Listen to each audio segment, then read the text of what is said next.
And off we go. Welcome aboard. Glad you're with us. AFR presented by Pluckers. I'm Matt. Love you, Matt. Paul O'Neill. They're chanting Paul O'Neill's name. Musso. Brain? We're here. Glad you are as well. Making a good one. Oh, by the way, it's a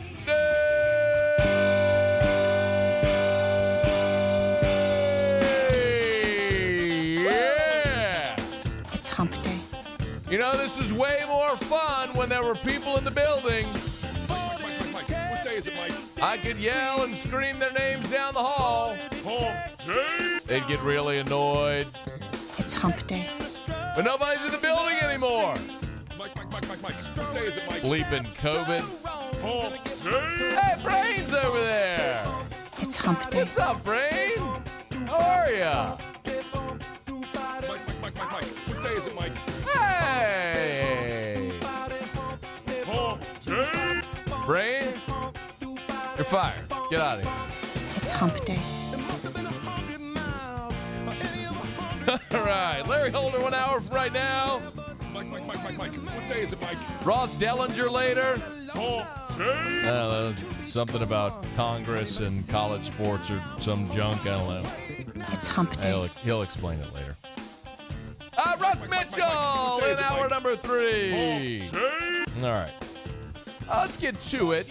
So on yesterday's show, we resumed our AFR town hall. Did it about 6 weeks ago, just as a quick recap. And roughly 78% of our audience 6 weeks ago said, if allowed, would you attend a sporting event in the fall? Roughly 78% said yes. It was about 11% no, 11% maybe. So amid this recent spike, I wanted to bring back the town hall yesterday. Final results kind of stuck with what we saw throughout the day yesterday. Just a hair under 70% said yes. 69.7% say yes. 18.2% say no. 12% say maybe. So we saw a shift of about 9%. 9% of the yeses changed their vote. 8% went to no, and an additional 1% went to maybe. We will do this again in about 6 weeks from now, or maybe about a month from now, when this most recent spike of coronavirus starts to subside, and we'll see if more people start to become more at ease with the idea of going out again. I think the more comfortable we get, the more we'll see that reflected. It was interesting, though. If you did not hear it, Jimmy Ott today on Sports Day had Will Wade for his entire first hour. Of course, Will Wade, LSU men's basketball coach. And Jimmy asked Will essentially if he thought there was going to be a football season. And Will's answer, for oversimplifying, said, look, I know they're doing everything they can. We hope so, yada, yada. But the thing that was most encouraging was listening to Will Wade talk about the LSU response to COVID-19 and what they're doing. So if you're a headline reader and you keep seeing all the numbers and the positive cases and it's freaking you out, and you're part of that 8% that's changed your vote because you're a little more leery now, listen to Will Wade talk about LSU's response to COVID. I'll say this, I'm on some conference calls. Our school, if our people and our fans knew, there's two schools, in my opinion, when I listened on the SEC calls, there's two schools in our league that know what they're doing, and we're one of them. I mean, there's a bunch of them that are following and scrambling and don't have the tech. I mean, they don't. There's a lot of them that are way behind. I mean, I think there's us and one other school that are way ahead of everybody else in terms of our knowledge, our infrastructure. Our infectious disease specialist in Louisiana, she's the SEC representative for the Autonomy 5 with the NCAA. I mean, I mean, if our people knew behind the scenes what Scott, Stephanie, Verge, and Shelley have done, I'm not trying to overstate it, but I mean, the SEC's listening to what LSU's saying. So I mean, I guess what I'm saying is our folks should rest easy at night, knowing that we're making every effort and we have just tons of information, and everybody in our department is on top of it and has just a tremendous understanding of what's going on. That is fantastic news from LSU head basketball coach Will Wade talking about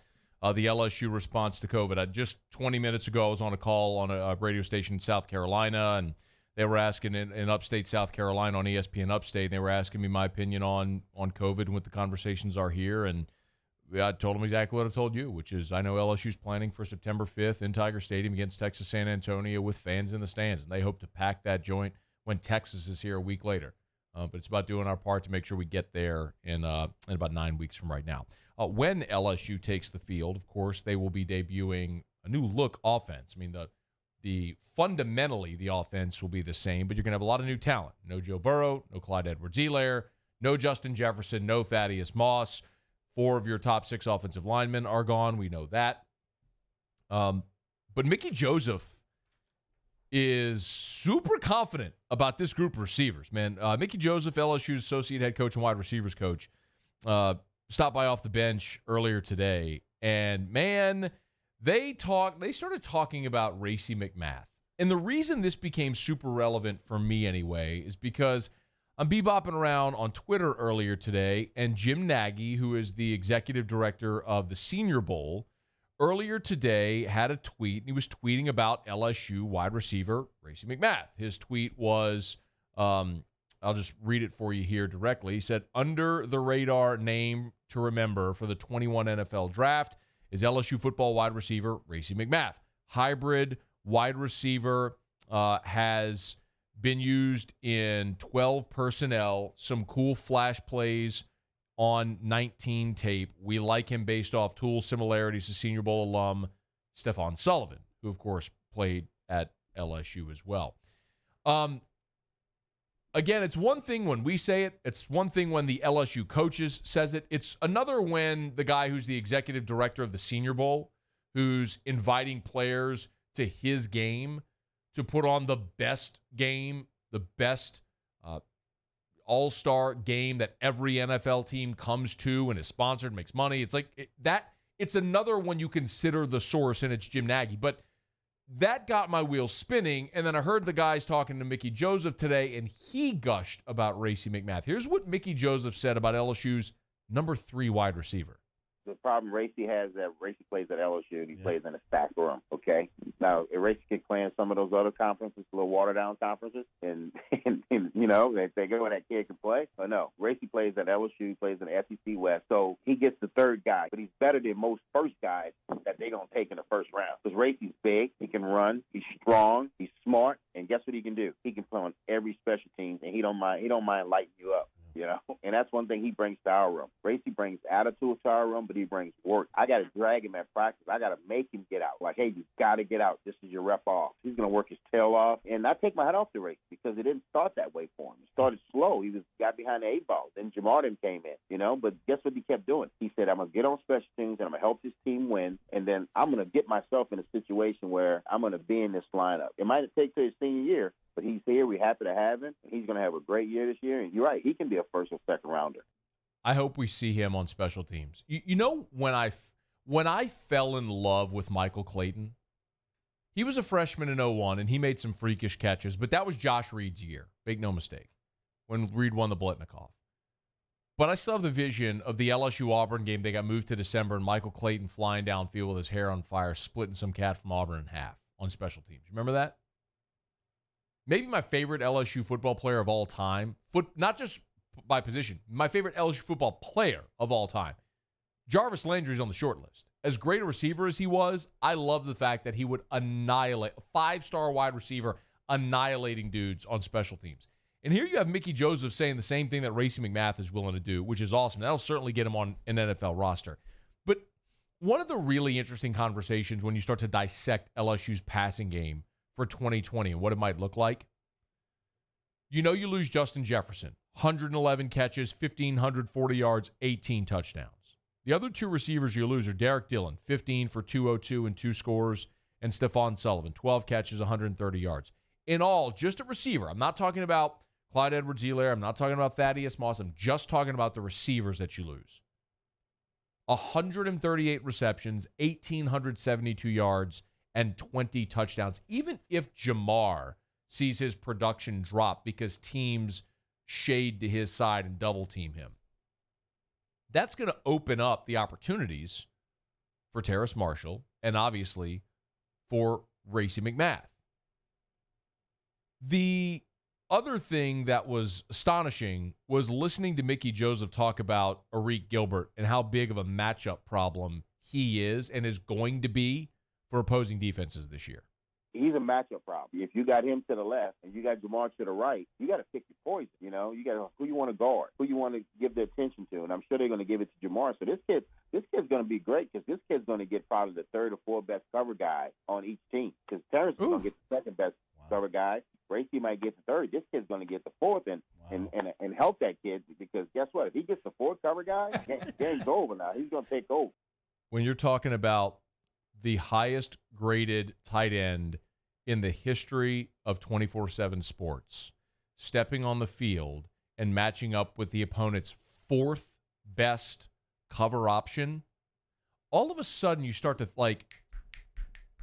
there are things that start to fire in your brain when you think about what this offense is going to look like. And yes, I have as many questions as anybody does about what's Miles Brennan going to look like with a minute 38 to go in the swamp down 2. And you got to have it. Saw Joe Burrow try to do that a couple of years ago, and he threw a couple picks late in the fourth quarter of that game. What does Brennan do in those spots? But the other thing I can think of is, man, you keep Brennan upright, and all of a sudden you got your fourth best guy on Arik Gilbert, your third best guy on Racey McMath, a guy who Jim Nagy at the Senior Bowl is gushing over. Man, all of a sudden you could look at that passing offense and go, whatever expectation people have of this passing offense carrying over from a year ago feels very realistic. And what's more, the way that they've recruited at that position, not only are you looking at Jamar Chase, Terrace Marshall, Racey McMath, but you got a consensus 5-star in Kayshon Boutte coming in along with Coy Moore and Alex Adams. And you've also got Trey Palmer, who the coaching staff loves, Jeray Jenkins, and Jontre Kirkland. You have no shortage of options at that position.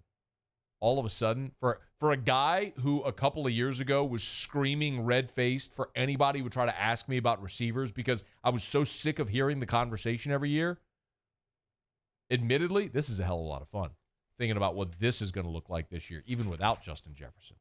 All right, it's after further review. You want to go catch the full interview with Mickey Joseph from Off the Bench, go to 1045ESPN.com. On demand, off the bench, you'll catch the guy's interview with LSU's receiving coach and associate head coach, Mickey Joseph. All right, it's after further review. When we come back, more NFC South news. Is Antonio Brown headed to the NFC South? I got an update on that when we come back. And someone had the audacity to dog Marcus Davenport, and I'd like to put them in their place, and I'll do that next. It's AFR. AFR. Brought to you by Pluckers, Nicholson, and Bluebonnet. Dine in or carry out 24 flavors of award-winning jumbo chicken wings, ice-cold draft beer, full-service bars, sports on TV. It's Pluckers, title sponsor of our Hump Day shows all throughout the year. Sports are coming back, y'all. You got PGA events back. You've got NASCAR back. You've got boxing and MMA. Slowly but surely, sports are coming back online. And if you want a place to watch your favorite sporting events, you know Pluckers is that spot. Pluckers is also a great spot for lunch. Any day of the week, if you're back at the office and you're looking for lunch options, Pluckers has it for you. You can eat affordably and eat great at lunch every day at either Pluckers location. Nicholson, just south of campus, or Bluebonnet, right in front of the Mall of Louisiana. Now, if you're still not wanting to dine in, remember, Pluckers has safe, contact-free to-go orders. You stay in your car, you pull up, they come to you, take your payment, and bring your food out to you. You never leave your vehicle. It's at Pluckers, where if you don't like our wings, we'll give you the bird. Crime has serious consequences, but anyone can make a mistake. If you find yourself in trouble with the law, know that you have rights, and it's okay to demand them. The law offices of O.C. Brown are here to protect you and your rights. Felony or misdemeanor, DUI or drug charge. No matter what crime you're accused of, you still have rights. Let the law offices of O.C. Brown uphold them. Call 225-343-1111. Your law firm for a lifetime. If I built a van, it would do more than haul. It would carry my entire business. I'd make it available in dozens. Make not thousands of configurations. It would keep an eye on my fleet. And an eye out for danger. If I built a van, I'd make it available in diesel and gas. And I'd build it right here in South Carolina. Introducing the all-new Sprinter, starting at $33,790. Built in the USA. Mercedes-Benz. Vans. Born to run.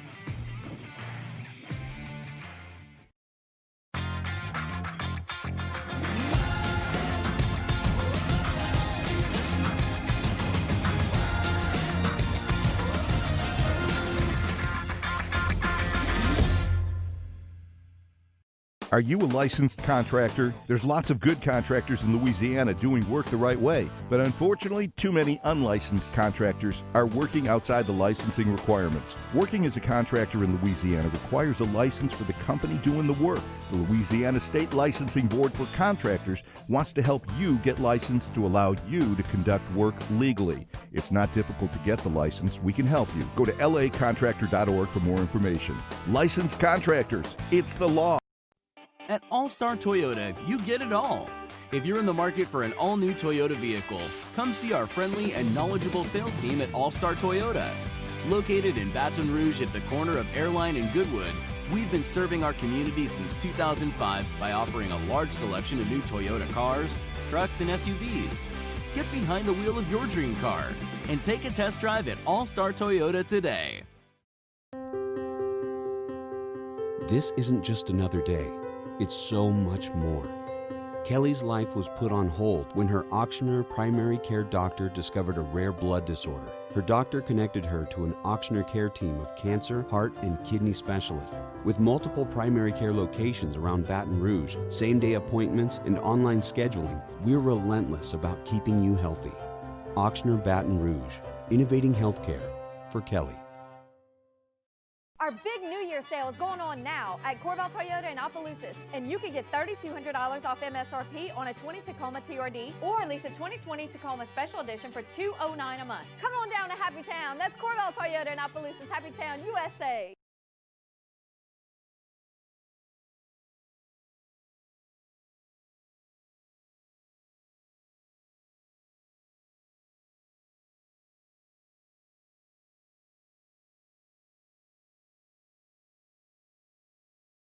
Baton Rouge, New Orleans, Alexandria. Presented by Flucker's Wing Bar. Open till midnight or later every night of the week, where every Monday is all-you-can-eat wings. Flucker's Wing Bar. If you don't like our wings, we'll give you the bird. So, Musso. Yeah.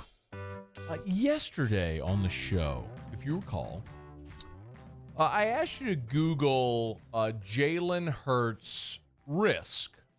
Right? Yeah. And you never found anything, did you? No, still haven't, actually. Well, that's because if you recall, there were all the blue checkmark mafia out there doing their finger wagging with their columns at Tom Brady for putting all these players at risk for not adhering to the NFLPA's request that players not work out together, right? It was all of them. All those finger wagging blue checkmark columnists out there, those Twitter tough guys. They took aim at Tom Brady. I can't believe I'm defending Tom Brady, but they took aim at Tom Brady, but nothing on Jalen Hurts. Not one thing. And we didn't see anything with Drew Brees either. I didn't. Yeah. What about Joe Burrow? Because Joe Burrow's been working out with some of his high school teammates here in Athens. Nope. Yes, no? No, they were actually kind of lauding him, right? Like, oh, they're telling him to slow down. Yeah, right. Yeah. Well, Cam Newton's doing it too. This is via Instagram video. Cam Newton was shown working out on a field on the campus of UCLA with wide receiver Mohamed Sanu. You remember Mohamed Sanu. Spent some time, obviously, with the Falcons and then got traded to the Patriots last year, but then hurt his ankle and really didn't play much for the Patriots last year because he was limited. But he's still there, and the thought is, this is going to be something that, is going to really benefit Cam, is being able to work out with Mohamed Sanu. Right, both of them together. So here they are on the practice field together. There's Cam, there's Sanu. They're out there throwing the ball, not wearing gloves, by the way. No masks. clearly, Musso, do me a favor. Make sure you spend the remainder of our time together, some 2 hours and 40 minutes. God, that feels like a long time. A lot of time for me to fire you, too. And I'm sure it'll happen. Make sure you keep an eye. Oh, did they throw up the Patriots logo at the end of that as well? Was this done in conjunction with the New England Patriots? Surely not. Anyway, make sure you find out if there are any blue checkmark mafia finger-wagging columns taking issue with Cam Newton and Mohamed Sanu for their workouts together when clearly the NFLPA has said, don't work out together, and everyone took aim at Tom Brady. I can do that. And also, if you see any about Drew Brees, they hugged. Oh, my, are you serious? They're breaking all the rules right now. They hugged. A shirtless hug. Sweaty, pull too. this up. This is a sweaty, shirtless hug coming up. Where is it? There it is. Oh. With the handshake the before. Handshake and hug. Gloveless, maskless, shirtless handshake and hug. And sweaty. Don't forget sweaty. Who's going to be first? Is it going to be Wolken? Is it going to be 40? Who's it going to be? Who's going to be the first one? Oh, sorry. I licked my finger. Hoping I'll have COVID on my finger. I want to talk about Marcus Davenport in just a quick second because ran into a column today that was kind of taking aim at Marcus Davenport. I want to talk about his time, put some perspective on his time in New Orleans for the first 2 years and what to look forward to ahead. But really quick, there was some report that perhaps the Bucs might be interested in Antonio Brown. Well, Greg Auman of The Athletic is shooting that down. Back in March, Bruce Arians was adamant they were not interested. The Bucs were not interested in Antonio Brown, and The Athletic is reporting, quote, nothing has changed with the Bucs and their lack of interest in signing Antonio Brown, as Bruce Arians made clear in March, just not a match. I think that is fantastic news because I don't want any part of Antonio Brown in the NFC South if he's not going to be in New Orleans. My only hope would be that Antonio Brown would go to Tampa Bay and blow up their locker room because he could be like a locker room issue. But I think that's unlikely with Tom Brady there. I think they'll have a good locker room culture. I think they're all there to win. I am not interested at all with New Orleans having to defend Mike Evans, Chris Godwin, Antonio Brown, Gronk, O.J. Howard. No, thank you on all those fronts. For what it's worth, Tampa Bay a year ago still was pretty good offensively. I mean, for all of the issues Jameis Winston had, they still threw for 5,000 yards and were one of the better offenses in the NFL. Overall, though, total defense, they were right in the middle at 15th. The issue was their scoring defense. They were 29th in the NFL in points per game, Tampa's defense was. I think Tampa, offensively, is going to score this year. With that assembly of talent, it would be hard not to score. The big question is going to be, can they get that points per game down? You've got a healthy Devin White after he was injured to start the season last year. No Jameis Winston. Of course, Jameis's 30 interceptions led to points, both directly and indirectly, which increased the Bucs scoring defense number. So the Bucs did not go defense in round one. They took Tristan Wirfs, the tackle out of Iowa, try to protect Tom Brady. Makes a lot of sense. But they did go with Antoine Winfield, the safety out of Minnesota, in round two. So maybe one of the bigger storylines in the NFC South, of course, with Tom Brady coming in. I don't think anyone doubts that Tampa's going to be able to move the football and score with that assembly of talent. The question really is going to be, can Tampa stop anybody from scoring? They couldn't a year ago. How much does that change this year? We'll certainly keep our eye on that. All right, so after further review, glad to have you aboard with us here. So USA Today put out a list, and this is Nate Davis at USA Today, and he opined that some 20% of NFL first-round picks, of recent NFL first-round picks, could be on the hot seat this year. And these are former first-round draft picks that have not yet gotten to their second contract. They have not yet been signed to a lucrative second deal. And they listed 20 players, and they listed them alphabetically. Like, for example, they've got Garrett Bowles of the Denver Broncos.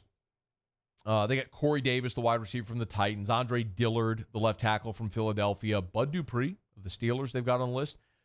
They've even got Leonard Fournette on this list. Considering the number 4 pick 3 years ago, who has been productive but obviously has had some issues personality-wise in Jacksonville. this feels like a make or break year for Leonard, either to re-sign in Jacksonville or to basically create a money year for himself moving forward. But the one, and look, and there's other really notable players. I mean, you got quarterbacks like Dwayne Haskins and Mitch Trubisky on the list. You got Jonah Williams on the list, who played last year, or who was injured last year, as a rookie. Big opportunity this year, coming back healthy, protecting Joe Burrow. But the one that caught my eye, of course, is the lone saint on the list, and that's Marcus Davenport. And as I mentioned, they're alphabetical. So if you look at the list, Davenport is second behind Garrett Bowles of the Denver Broncos. But it's just because, alphabetically. But the write-up reads, think back to the 2018 draft when the Saints traded 2 first-round picks to select Davenport 14th overall out of Texas San Antonio, ostensibly as one of the final pieces to a championship equation. To date, the gamble hasn't paid off. Davenport collecting 10.5 sacks and 28 quarterback hits in 2 seasons while failing to make an impact in the playoffs. A pass rusher who benefits from playing alongside Cam Jordan really needs to ante up soon. Okay. I would like for this to be an example for you of lazy media. It is not always possible for national guys who cover, and gals, media, who cover the entire league to go as deep on the local team as a local reporter would. The people who cover your team go deep on one team. The people who cover the whole league go wide, surface level knowledge of a bunch as opposed to deep knowledge on one. And this is an example of that.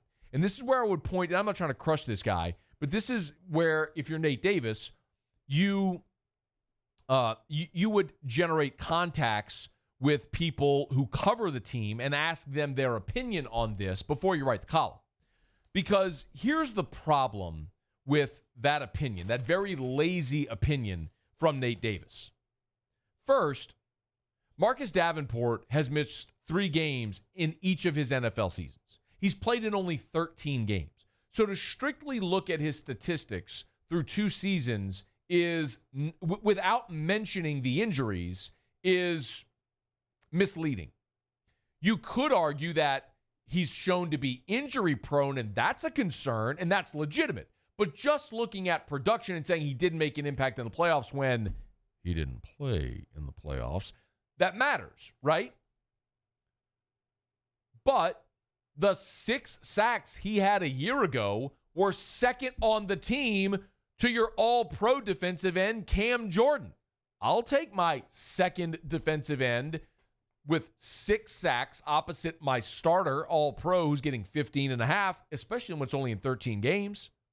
As a rookie, Davenport was starting to break out in November before his injury. As a matter of fact, Pro Football Focus, when Davenport was injured, tweeted this 2 years ago, the week of Davenport's injury. The loss of Marcus Davenport to an expected season-ending injury is huge for the Saints defense. The edge defender had taken a huge step forward in 2019 with his 83.7 PFF grade, ranked 15th among players at the position with a minimum of 300 snaps. Forgive me, that was his 2019 injury. That was last year whenever he had the season-ending injury. He was starting to break out. You want to talk about Marcus Davenport's rookie season? How about this? Pro Football Focus, with their all-rookie team as the edge defenders, they listed 2. They listed Bradley Chubb and Marcus Davenport as the 2 best rookie edge defenders in 2018, despite the fact that Davenport played only 13 games. So my point is, and you can dismiss Pro Football Focus if you want, it's one metric. How about you look at actual production on the field? Let's compare to the aforementioned Cam Jordan, who is one of, if not the best edge rusher in the NFL and has consistently been in that conversation for the better part of the last decade. For his first 2 seasons, Cam Jordan did not miss a game. In his rookie season, he had 1 sack. In his second season, he had 8 sacks for a total of 9. Marcus Davenport missed 3 games in each of his first 2 seasons. Rookie year, 4.5 sacks. Last year, 6 sacks. Marcus Davenport, despite missing 6 games, has more sacks through his first 2 seasons than Cam Jordan did. Please don't tell me that he's a guy that's underperforming or on the hot seat or needs to ante up. What he needs to do is stay healthy. And when the Saints drafted him out of Texas San Antonio, everybody knew they were drafting this raw, physical ball of clay that they were going to be able to mold into an elite edge rusher. That was the hope. And we've seen those flashes when he's been on the field. The key for Davenport, get healthy, stay healthy for 16 games. If he does that, I love Marcus Davenport. I love what they've gotten from Davenport through 2 years. And so do the statistics bear it out, and so do metrics like Pro Football Focus. So whichever you want to look at, the bottom line is he's been a really good player when he's been on the field. So it's not you're on the hot seat because you haven't produced, Nate Davis. Stop being lazy. Do your research. Find out exactly what's going on with that player and recognize he's actually been pretty damn good when he's been out there. I think this is a huge opportunity for Marcus Davenport. Stay healthy this year, opposite Cam Jordan, blow up, maybe have 2 guys with double-digit sacks, and you could have the best edge rushing tandem in the entire NFL if Davenport breaks out in year 3, as he's shown that he was just bubbling below the surface each of the last 2 years whenever he was injured. All right, it's after further review. Glad you're hanging out with us here. Hump Day edition of AFR presented by Pluckers, as always. Oh, let me remind you as well about the Aesthetic Medicine and Anti-Aging Clinics of Louisiana. It is July now, July 1. July specials are in place. The one I got to tell you about, laser hair removal. Fellas, first of all, if you want to give this as a gift to your wife, she'll love you. Why? Because she don't have to shave her legs anymore. Do laser hair removal on your legs, and she won't have to sit there in the tub and shave her legs anymore. Trust me, she'll love it. Or if you don't want to take your shirt off at the beach or by the pool because you're embarrassed because of all the body hair, trust me, I know. I get it. I've dealt with it in my whole life. Laser hair removal. Shoulders, neck, back, the back of your arms, whatever unsightly areas where you have hair where you don't want it, laser hair removal. Some guys that are plant workers who have to shave to work at the plant, they do laser hair removal so they don't have to shave their beard every single day. Check it out. Buy 2 sessions, get the 3rd free this month at the Aesthetic Medicine and Anti-Aging Clinics of Louisiana. Blue Bonnet, Baton Rouge, Ambassador Caffrey, and Lafayette. And online, theantiagingclinics.com. All right, quick break. We'll go around the SEC next. AFR. When you want the best of Louisiana, you don't go to a superstore. We know what we like, and we like it local. Same goes for banking. As one of Louisiana's largest local banks, we offer homegrown services crafted around you. Gulf Coast Bank, the bank that cares about you. Le posso offrire un caffè? Le posso offrire un caffè? Andiamo insieme da me, non c'è. Call Mr. Electric today for electrical repairs, upgrades, and installations. Crime has serious consequences, but anyone can make a mistake. If you find yourself in trouble with the law, know that you have rights, and it's okay to demand them. The law offices of O.C. Brown are here to protect you and your rights. Felony or misdemeanor, DUI or drug charge. No matter what crime you're accused of, you still have rights. Let the law offices of O.C. Brown uphold them. Call 225-343-1111. Your law firm for a lifetime. I'm Jay Ducote. I grew up learning how to cook at LSU tailgate parties and right in my own backyard. And I created JD's Louisiana products to bring that Louisiana flavor to you at home for your backyard cookout. JD's Louisiana barbecue sauce, Louisiana molasses mustard, spicy and sweet barbecue rub, and more are available at your local supermarkets or by logging on to jducote.com/shop. Put in promo code CST for 25% off at checkout. Gulf Coast Office Products is a nationally recognized Savin office equipment dealer based right here in Louisiana. Over 100 employees strong, Gulf Coast has the boots on the ground to support all vertical markets from education, engineering, legal, and finance. With the latest in office technology from desktop to production segment units, Gulf Coast and Savin have the perfect fit for you. Call 225-756-2644. That's 756-2644 for Gulf Coast Office Products. ServiceMaster Elite create clean, disinfected work environments. As a local business, we take pride in serving the New Orleans and Baton Rouge areas. Our cleaning protocols follow CDC and OSHA standards for healthcare settings, offices, senior living, restaurants, and industrial plants. Contact ServiceMaster Elite to get your operation ready for reopening with germ disinfection cleaning. Service Master Elite, the trusted choice in professional cleaning since 1996.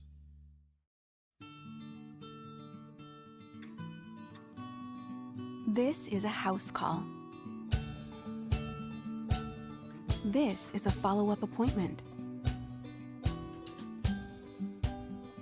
This is a diabetes checkup. This isn't just more convenient care, it's more advanced care. This is innovating healthcare at Louisiana's #1 hospital, Ochsner. To all of our heroes working on the front lines of this COVID-19 pandemic, your bravery and selflessness represent the very best of us, and we want to say thank you. I'm asking everyone around the state to join me in celebrating the heroism of our healthcare professionals on the 19th of every month at 1900 hours, that's 7 p.m. Write a note of appreciation, make plans to donate to charitable organizations, or say a prayer. To learn more, visit 19thanks.org. Thank you, and God bless. Do you know the proper way to prevent the spread of COVID-19 in your office? We do. We're Jani-King, a leader in the cleaning industry for over 30 years, and we've developed comprehensive programs to address proper cleaning and disinfection. We have experience in applying disinfecting programs in hospitals, office buildings, schools, and other venues. Now we're ready to help and able to assist customers that need disinfecting services. Jani-King, the king of clean.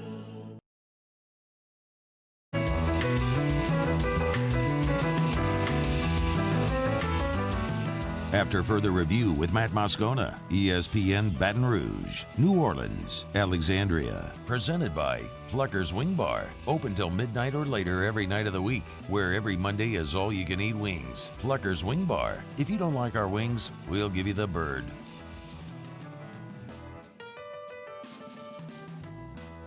All right, a little bit of breaking news here.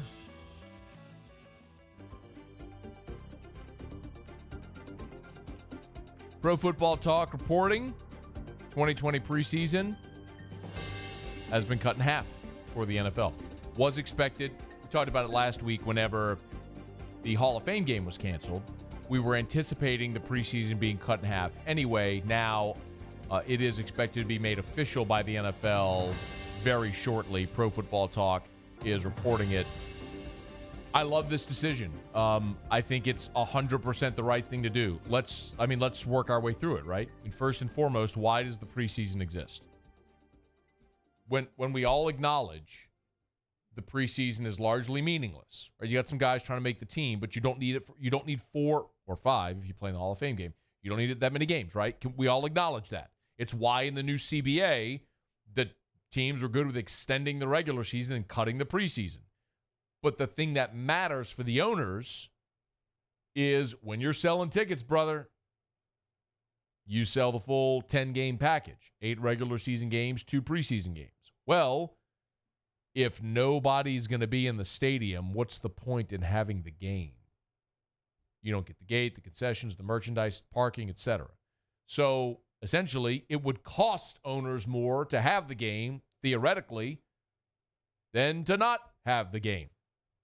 And then you eliminate the risk of COVID transmission, travel, injury, all that stuff. It makes too much sense to not have 4 preseason games. So we had been anticipating this, and I think it's a fantastic decision. I'd be cool with them doing this permanently. But the preseason going to be cut in half this year per Pro Football Talk. As of right now, we'll wait on formal word from the NFL, but we expect that very shortly. We'll ask Larry Holder about that. He'll be with us in 21 minutes from right now. Also want to get an update from Larry on Jadeveon Clowney, if in fact there's any movement there. Late last week, there was a report that Clowney was willing to take a 1-year deal with a contender, be the Saints and the Cowboys, at the top of his wish list. We'll get Larry's thoughts on that coming up in about 20 minutes from right now. All right, it's After Further Review. Glad you're hanging out with us. We do it every day about this time. Let's go around the SEC.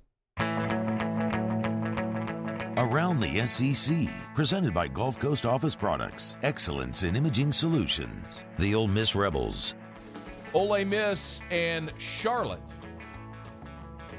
have confirmed a home-and-home football series. Rebels will travel to Charlotte for 2026. A year later, the Charlotte 49ers will make the trek to Oxford. to Vaught-Hemingway Stadium in 2027. Ole Miss will be the first ever SEC team to play Charlotte at home. That's because only Ole Miss, maybe Missouri, would travel to play a Conference USA team on the road. Duke will be the first Power 5 school to play at Charlotte. They'll do that next year. Maryland scheduled to go to Charlotte in 2022. North Carolina there in 2025. Charlotte got to be dishing out some major payouts to get all these schools go there and play. The Alabama Crimson Tide. Alabama's landed yet another highly ranked player from the state of Florida. 4-star edge rusher Dallas Turner has committed to the Crimson Tide, meaning he'll be playing his college football in Bryant-Dennehy Stadium. 6'4", 235, second best weak side defensive end, 44th best overall prospect in the 2021 recruiting class. Bama's up to 10 commits now for 2021, including 5 from the state of Florida. The South Carolina Gamecocks. Carolina's 21 commitment list has received its 12th edition.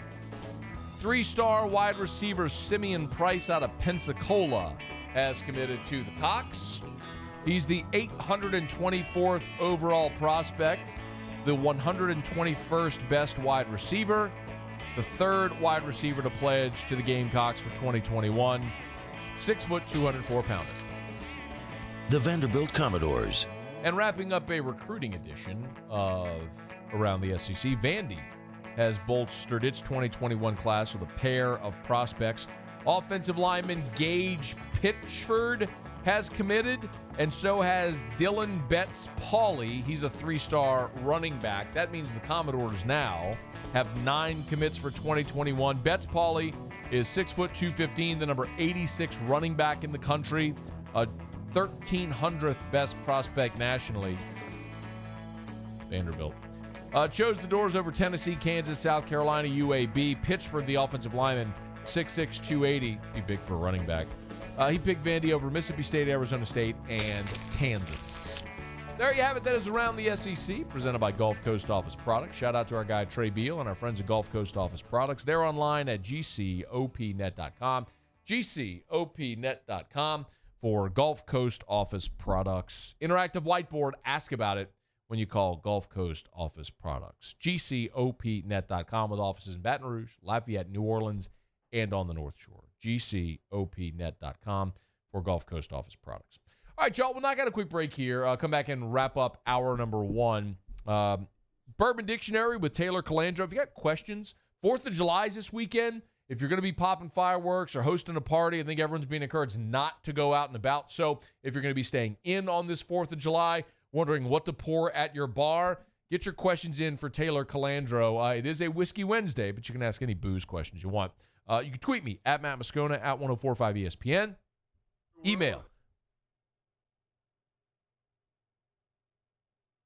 Hey, Twitter world. Email at Matt at 1045ESPN.com. What happened?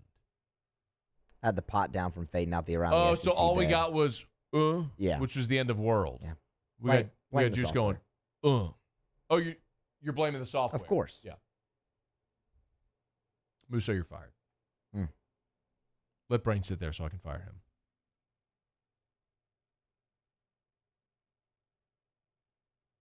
I don't know what you're waiting for on that. Well, I want you to move and let Brain sit there so I can fire him.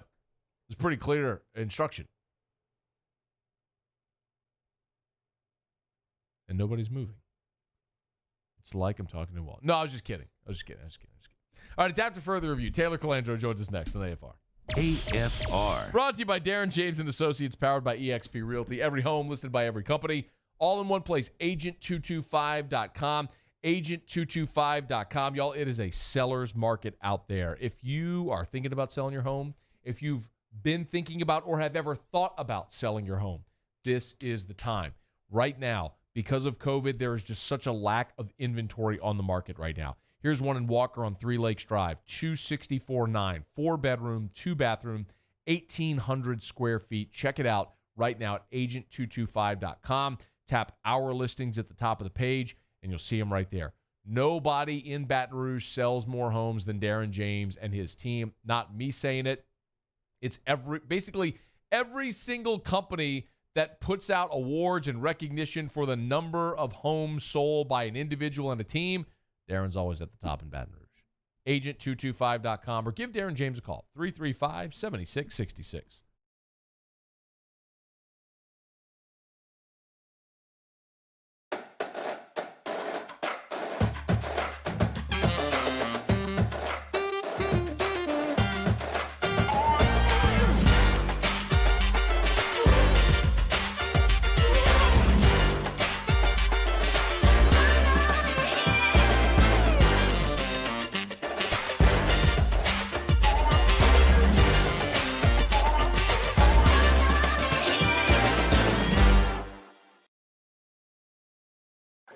Oh, hey, what's up? It's Big D and Bubba, 100.7 The Tiger Morning Show. We'd love for you to join us every weekday, 4 a.m. till 9 a.m. Yeah, everything you want in a show. Country music. We got laughs. We got celebrity in-studio guests.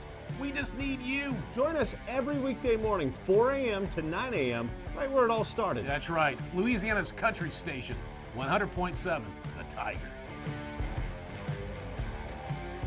Here at the Big Squeezy, we continue to serve the Baton Rouge and Southeast Louisiana areas during these troubling times. We are dedicated to providing you healthy food items to help you live your best life. From our cold-pressed juices to our delicious smoothies, let the Big Squeezy keep you going. Stay active, stay happy, and let us help you stay healthy. Visit us at our locations and also inside of Alexander's and Mathern's grocery stores or online at thebigsqueezy.com. Are you a licensed contractor? There's lots of good contractors in Louisiana doing work the right way, but unfortunately, too many unlicensed contractors are working outside the licensing requirements. Working as a contractor in Louisiana requires a license for the company doing the work. The Louisiana State Licensing Board for Contractors wants to help you get licensed to allow you to conduct work legally. It's not difficult to get the license. We can help you. Go to lacontractor.org for more information. Licensed contractors, it's the law. At All-Star Toyota, you get it all. If you're in the market for an all-new Toyota vehicle, come see our friendly and knowledgeable sales team at All-Star Toyota. Located in Baton Rouge at the corner of Airline and Goodwood, we've been serving our community since 2005 by offering a large selection of new Toyota cars, trucks, and SUVs. Get behind the wheel of your dream car and take a test drive at All-Star Toyota today. This isn't just another day. It's so much more. Kelly's life was put on hold when her auctioneer primary care doctor discovered a rare blood disorder. Her doctor connected her to an auctioneer care team of cancer, heart, and kidney specialists. With multiple primary care locations around Baton Rouge, same-day appointments, and online scheduling, we're relentless about keeping you healthy. Auctioneer Baton Rouge, innovating healthcare for Kelly.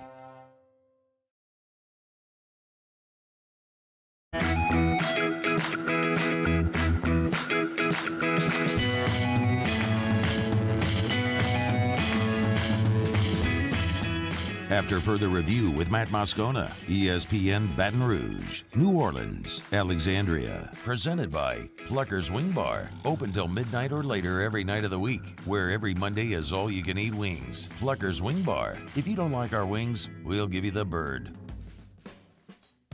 They're the gang with the slang.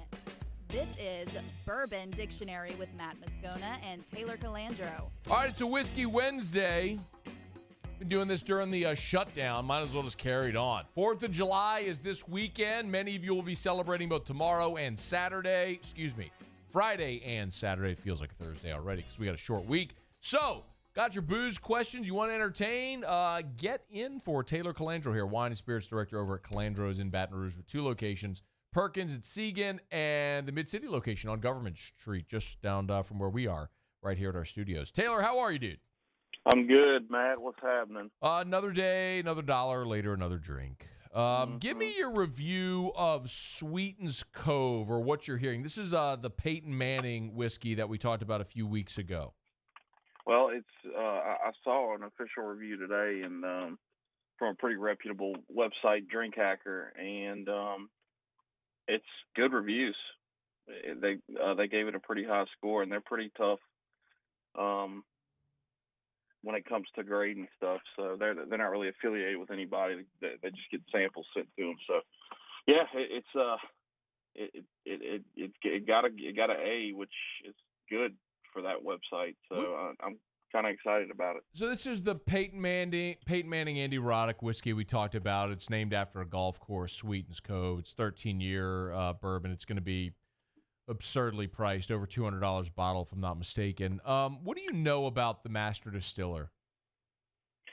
So I think so. This is source juice. This isn't distilled juice, I don't believe, from this master distiller. But you're referring to the female master distiller, right? That they have. So she came from Castle and Key, which Castle and Key is a distillery in Kentucky that used to be the old E.H. Taylor Distillery, which it's a beautiful property now. They completely redid it. It's literally a castle in the middle of Kentucky. Look it up, Castle and Key. But yeah, the stuff they put it looks like an old mansion. Like, it's crazy. They got a bunch of crazy stuff in there. But yeah, it's a young girl, and she quit with Castle and Key a couple years ago. I can't remember her name. Mariana or something. I'll look it up. Just keep going. Yeah. So anyway, but she was a master distiller at Castle and Key, and she also Marianne Eves, and she. I was talking to you last week about the Neat documentary on Amazon or Hulu. Hulu. You told me Hulu. And she's like the main person they highlight, so it's kind of weird that we're talking about that today. And I think she's just doing advisory stuff for certain distilleries, and just going around and preaching the whiskey gospel to people, I guess. All right, we will get your questions for Taylor if you got them in. 4th of July. What are you drinking this 4th of July? Man, I'll probably just be drinking beer. To be honest with you, it's way too hot to be drinking whiskey right now for me. Outside, but I know a lot of people. Yeah, it's unbearably hot outside, and so I'll probably stick to beer. Probably beer. What about you? Are there? Well, if I'm in the pool, I do tequila. So as the sun sets and the weather gets a little nicer outside, maybe I'll throw some whiskey on an ice ball and smoke a cigar. That might be what I do on the evening of the 4th of July. Eric Hart said, "Where in the hell can I buy a bottle of McKenna 10?" Here every now and then. It's like a once every couple weeks thing. We actually put some Blantons on the shelf a few days ago. How did that go? It was on Monday, and I was off Monday. My dad threw 2 cases out there and put a limit of 1 per person. It took a couple hours to sell out, but we obviously sold it all out the same day. Thanks for the call. But McKenna, it hits the shelves once every few weeks or so. Matt Rapolo said, "I called Calandros on Perkins looking for info on Jim Beam Old Tub. Person I spoke with in the booze department didn't even know about it. Does Taylor have any updates on this release?" I was the person that he spoke to, and I did know about it. I just did not know when it was coming. That's not what I said. So, I wasn't sure of the arrival. I was very well aware of Old Tub coming, though. Explain what that is. Old Tub is what we talked about last week. It's Jim Beam's first bottle that they did, first bourbon that they did. It's going to be 100 proofer, and it's just a super old brand that they're bringing back.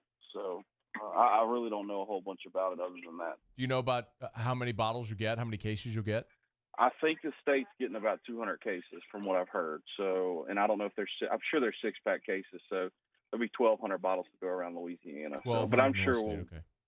Yeah, I'm sure we'll. Which is not. It sounds like a lot, but 1,200 bottles for the whole state is not a lot. No, that makes sense. But I'm sure we'll get a fair amount though. What else seems to be popping right now? What are people when they come in the store looking for? Oh man, what's popping is RTDs, ready to drink. Seltzers, pre-mixed cocktails in a can. Pretty much anything you can drink that when it's hot outside next to a pool that's not glass, that's already made. And I've noticed with our ready-to-drinks, since the whole COVID lockdown thing went into effect and bars were closed, that's what people have gone to because you can't go get a cocktail at a bar. I mean, you can now, but you couldn't. And it's kind of parlayed into the summer months now when they're really popular. So You know, we're under a minute. You know my sensibilities. Are there any RTDs that I would enjoy? absolutely, rock and rye, slow and low rock and rye. Oh, yeah, it's a little pre-mixed, old-fashioned sort of thing that they do. It's actually really good too. all right. Well, I'll be there shortly. We always appreciate the time. We'll talk again next week, man. Happy 4th of July. Same to you, Matt. Later. All right, that's Taylor Calandro over at Calandro's, 2 locations in Baton Rouge. He's the wine and spirits director over there, so if you got your booze questions, get him to Taylor. He knows pretty much everything about anything with alcohol content in it. It's After Further Review. Larry Holder. Let's talk some Who Dat when we come back. AFR. AFR. Love telling you about our friends over at GMFS Mortgage because they are changing lives. They certainly did that for me. Erica and I got married. We financed our first home. And as a young married couple, didn't have a ton of money, and we actually did a zero money down finance, 100% finance. So they have those loan programs for you and those opportunities for you as well if you want to buy that first home.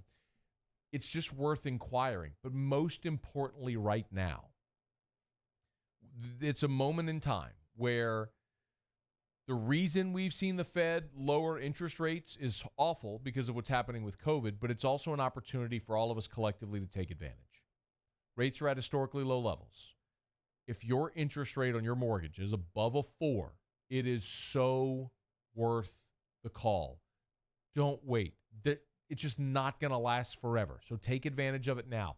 Lower your interest rate, lower your monthly mortgage payment, GMFS Mortgage. GMFSmortgage.com. The Cook Hotel on the LSU. I've been doing business with Luba for 25 years. They're dependable, trustworthy. It's just the attention to detail with our clients. Our folks have years and years of experience. They're highly trained professionals, but many companies have that asset. What I'd like to think makes Luba a bit different is that we use those talents in a way that truly is dedicated to serving the needs of the folks who depend on us. Richards Honda is constantly looking for smart ways to make things easier for you. So we created our Buy From Home option. It's the easiest, most convenient way to shop for a car, all from the comforts and safety of your own home. Just log on to richardshonda.com, click on the Buy From Home button, and with a few simple steps, your new or pre-owned car will be ready for pickup or delivered right to your door. It's fast, easy, and smart. Try it today at richardshonda.com. Divorce is hard. Divorce is messy. Divorce is exhausting. The law offices of O.C. Brown walked me through my divorce and helped me find the right solution for me, my kids, my finances, and my property. Call the law offices of O.C. Brown, your law firm for a lifetime. If I built a van, it would do more than haul. It would carry my entire business. I'd make it available in dozens, make not thousands of configurations. It would keep an eye on my fleet. And an eye out for danger. If I built a van, I'd make it available in diesel and gas. And I'd build it right here in South Carolina. Introducing the all-new Sprinter, starting at $33,790. Built in the USA. Mercedes-Benz. Vans. Born to run. Gulf Coast Bank and Trust is giving our customers the power to bank anywhere, anytime during this challenging event. And we're right there with you. Our mobile banking app is a smart way to manage your money and time. Gulf Coast Bank and Trust, the bank that cares about you.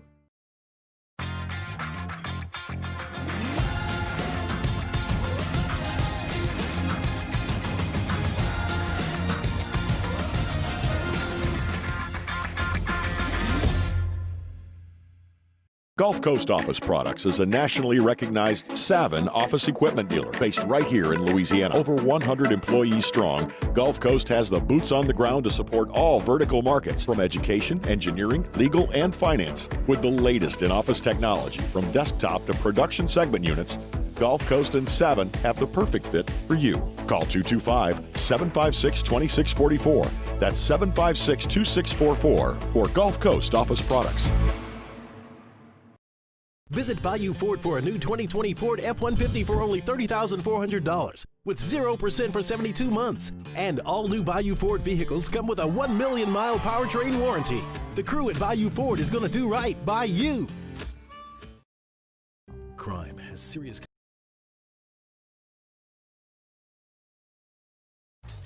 All right, hour number 2 of After Further Review coming at you here in about 50 seconds or so. We know the NBA is going to restart in Orlando, and now we know that it is going to be very, very costly. ESPN's Brian Windhorst reports it will cost the NBA more than $150 million to put on the restart.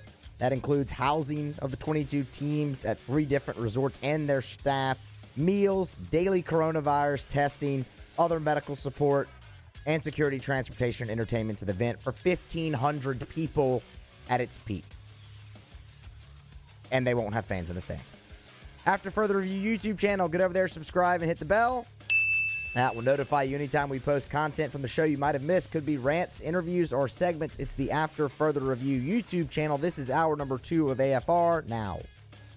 Matt Moscona. I'm very important. After Further Review. Say it one more time. After Further Review with Matt Moscona. And here we go. ESPN Baton Rouge, New Orleans, Alexandria. Live from the Mercedes-Benz of Baton Rouge studios. That's right.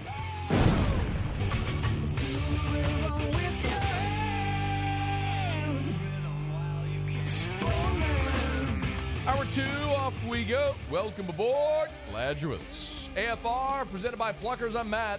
Thanks, bud. I appreciate it. Paul O'Neill. They're chanting Paul O'Neill's name. Musso. And the Brain? And the Brain got a poop.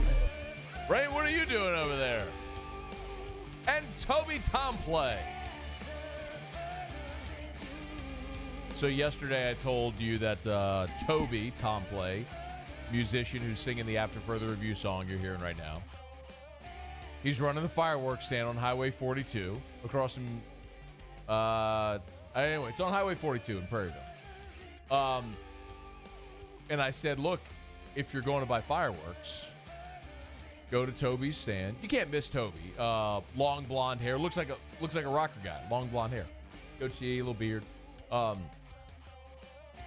He said, like, right away, someone walked up and go, man, heard Scoot talking about Did they make him sing the song for fireworks? I forgot to tell him that. I was like, I told everybody, if you go see Toby, I guess they call it Tomplay's Fireworks. Like, I don't know. Do you think that's what they call it? I would assume, yeah. That's a pretty good name. Yeah, why not? That works. I think it's like Toby and his brother and his wife, Shelly, who Shelly is Shelly Brown Tomplay, who did this tiger, Roni the tiger, that I have on my desk here. I need to go find out what he's calling it. Here we go. Yeah, Tomplay Fireworks. That's perfect. Tomplay, spelled phonetically. Anyway, Tomplay Fireworks.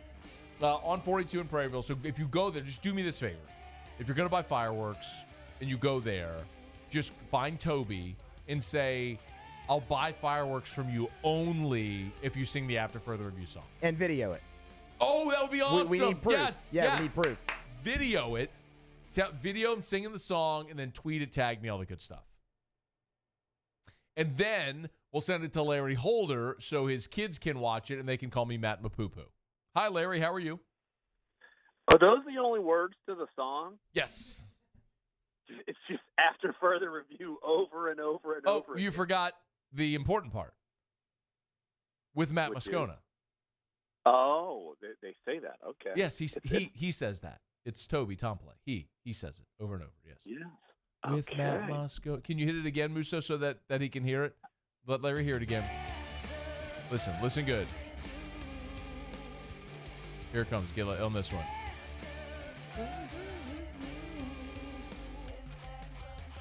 Did you get it? With Matt Moscona. There it is. Yeah. Woo, woo, woo, woo. Love it. Got my own song. I don't hear any like Larry Holder at the Athletic. Nobody says that. No, the only thing that goes viral is the awful pass I threw like 6 years ago in the media flag football game that went like 2 feet. That is the most viral thing I'd ever had. And did you had a spat with Jari Evans at some point and you shaved your head too? You've done some things. Shaved my head. I did scale down Benson Tower for Special Olympics, so 24 floors. And then, yes, I did have a spat with Jari Evans where he said I'd never win a Pulitzer, and I did as part of the staff of the Biloxi Sun-Herald, and that went viral and made him the worst person in sports for the week, according to Keith Olbermann. Ooh. Oh, really? Yes. Oh, that's it a got good that little. far. That's a good little anecdote there. Congrats on your Pulitzer. Well, it's a team win. Team win. I didn't win. It's a team win. Well, that's team true. win. Yeah, you didn't win it, so never mind. I recant my Well, congratulations. Jari didn't win the Super Bowl. The team did. So it's the same thing. It's a little different. I was on the team. So was he. Whatever. Go back to your song. Hit it, Musso. Hit it. Give me it. Yeah. I am going to leave this segment singing this song. There's no It's doubt. such an earworm. It's so good. That's my goal, is I want everybody walking around town just going, after further review. This is similar to like a song that I discovered a couple of months ago, and it's a cheesy like 80s commercial promo for the West Bank, and the song goes, discover the magic of the West Bank, and they got a guy eating a tomato. Like, that's part of promoting the West Bank. And then a cheesy animation of the ferry. And then it's like when the Crescent City Connection was new, it was like promoting that. They called it the Gateway to New Orleans. I don't know anyone who actually like travels to New Orleans that has to go through the gateway of the West Bank to get there. That doesn't really happen. It's not a true thing. All right, we've wasted 6 minutes. Actually, I don't even think we've wasted 6 minutes. Not a waste. I think this has been delightful. Yeah. Okay. Found out today that the NFL is going to cut the preseason to 2 games. This was expected, right? But now it's official. So your reaction? Yeah, I think I heard your reaction to it, and I would agree that it's the right move. I mean, you want to make sure you have protocols in place, and there's no need for unnecessary exposure to each other in terms of that. And so, and also, look, this is going to happen anyway when the regular season is extended. So, and you have no fans in the stands, so you're not forcing fans to have to buy a meaningless ticket. Look, the only thing for me, and this is going to happen when it happens on a regular basis, is that it does cut down time for players to make the team, whether it's veterans, undrafted rookies, or even rookie draft picks or whatever. It does cut down the time that you have for those guys to make the team. And look, I would say this offseason, this is going to be the most challenging of any offseason, even more than the lockout of 2011 for an undrafted rookie, a lower draft pick, a one-year veteran signing, trying to hang on to a career to make a team, because I think these practices are going to be limited, and you haven't had the OTAs and minicamps to really even make an impression. But I could argue that for a team like the Saints, which has so much stability already on its roster, that they're one of the rosters in the franchises that would be least impacted by what's transpiring. When you look at those roster spots, whenever they do get to camp, here later this month, where do you think the biggest battles are going to be for roster spots? I think the linebacker spot is going to be a curious thing. And look, my cohort at The Athletic, he covers the NFL for us, Shil Kapadia. He did a really in-depth, nerd guide, research, analytics data, and it showed that the Saints last year only played base defense 16% of the time. And that is a little lower than many other teams. The average, I think, is 30%, but still you're seeing that linebacker is almost kind of being – I'm not going to say phased out. You need him. But I still think that the Saints have one linebacker, and they've got a question at their second linebacker. And I feel like all the pieces, whether it's Alex Anzalone, is Kiko Alonso healthy enough, Zach Bond, someone like Caden Ellis, where do they fit in? Because linebackers, you're not keeping as many as you used to be in, say, maybe even the last 3 or 4 years. You're keeping fewer linebackers because you use them less. What about Jadeveon Clowney? That name is certainly a hot name, especially with the reports floating around the last, say, week or so. Like, I think if there is a hired gun out there that the Saints want to go get, I mean, he would make sense. I'm curious to see if he would budge on a price tag. And when I say this, I think he would be a one-year hired gun. Someone like Ndamukong Suh was for the Rams a couple of years ago. And with him, they got to the Super Bowl. And if you remember that, the Saints were way in on Suh. The Rams beat Suh out. So I'm sure the Saints are probably trying to keep a gauge in this situation and see what happens. They've got some money they can play with. But look, this would not be an indictment, I would say, and I know you brought it up earlier. You had a segment about Marcus Davenport. I don't think it would necessarily be an indictment on him because you would have Davenport for 3 more years. He's only played 2. You had him under contract with the 5th-year option for 3 more years. This would not be an indictment on him. This is a 1-year, I'm going to go look for the Super Bowl and go get a hired gun type of thing, if they go that route. Can they afford it? They can afford and make moves to make anyone really affordable. But do you want a 1-year, $17 million cap number? No. Ndamukong Suh. Do you think Clowney's going to get $17 million? I think in his brain he thinks he is. He's high if he thinks he's getting $17 million. There's no way there's like a 2-team market for him. He's not getting $17 million for 1 year. Well, he might be high. It's legal in a lot of countries to get high. So, I mean, states and countries, obviously. But people think of themselves with these high price tags. Look, Suh waited a while for his free agency, and he got more money than I thought. So, but if I'm the Saints, and that's the way they were with Suh, that's the way they were when they were really flirting with Jimmy Graham once again, they are not going to go over their ceiling for a veteran 1-year type of player. They're just not going to do that. And so they will have a ceiling if they're interested in that. And if they want to go, even if it's a couple of million above, they're not going to flex when it comes to that because they're already a good team. I mean, he would be a luxury item, not a necessity. Okay, what would you be okay with them paying? 10. Wait, say it again. Your phone broke up. $10 million per year. Yeah. I'd go $10 million. Do you think they're going to extend Kamara this offseason? I doubt they will this offseason. I just feel like they want him to play it out. They didn't extend Mark Ingram either time. So I feel like that last year, because of the question mark, I think he needs to play for this. And if I'm them, I would not. I would have him play for it. But then, say a franchise tag could come into play, this, that, and the other. So I don't think they should. I'm not going to say that they won't. I'll rephrase. I don't think they should. Now, if they would, I would kind of be like, well, I would think it would kind of be a little bit of a roll of the dice if you did. It's interesting you brought up. It's interesting you brought up Mark Ingram because Ingram early in that rookie deal, Larry, never performed the way we've seen Kamara perform.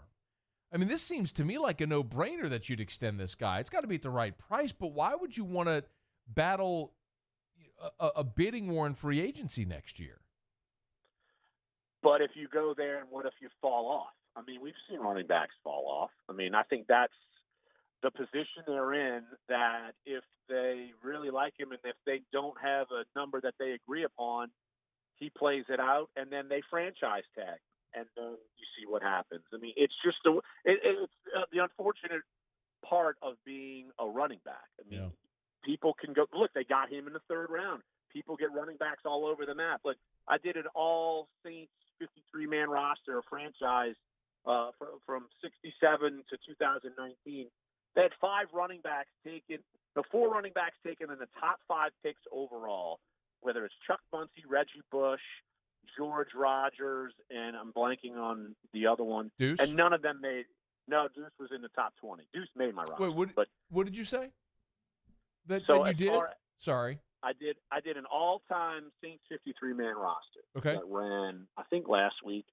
And I had 5 running backs, and the Saints have 4 running backs that were taken as top 5 picks in franchise history. One was Chuck Muncy, Reggie Bush, George Rogers, and I'm blanking on Ricky the fourth Williams. one, but Ricky Williams, and none of them made my. How could you forget Ricky Williams? I know. I mean, maybe I'm high. I don't know. Maybe I'm just high. I guarantee you, in this moment, Ricky Williams is high. Or, well, let me put it to you this way: on this calendar day, at some point, Ricky Williams will be high.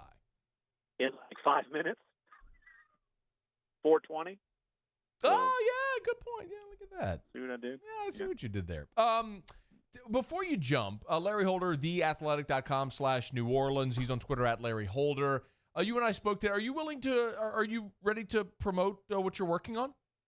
Yeah, I mean, I put it on Twitter. I just think it's an interesting topic. Yeah, and so look, I'm because of people maybe not in Baton Rouge, but in New Orleans. Look, they're an all sports talk station.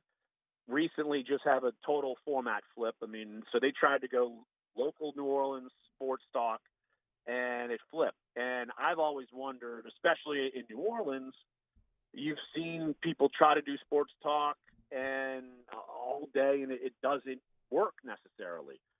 You ESPN New Orleans, that's getting traction and working. And so I'm doing kind of a flip across Southeast Louisiana. Yeah, cheap pat on the back from me to you. So there you go.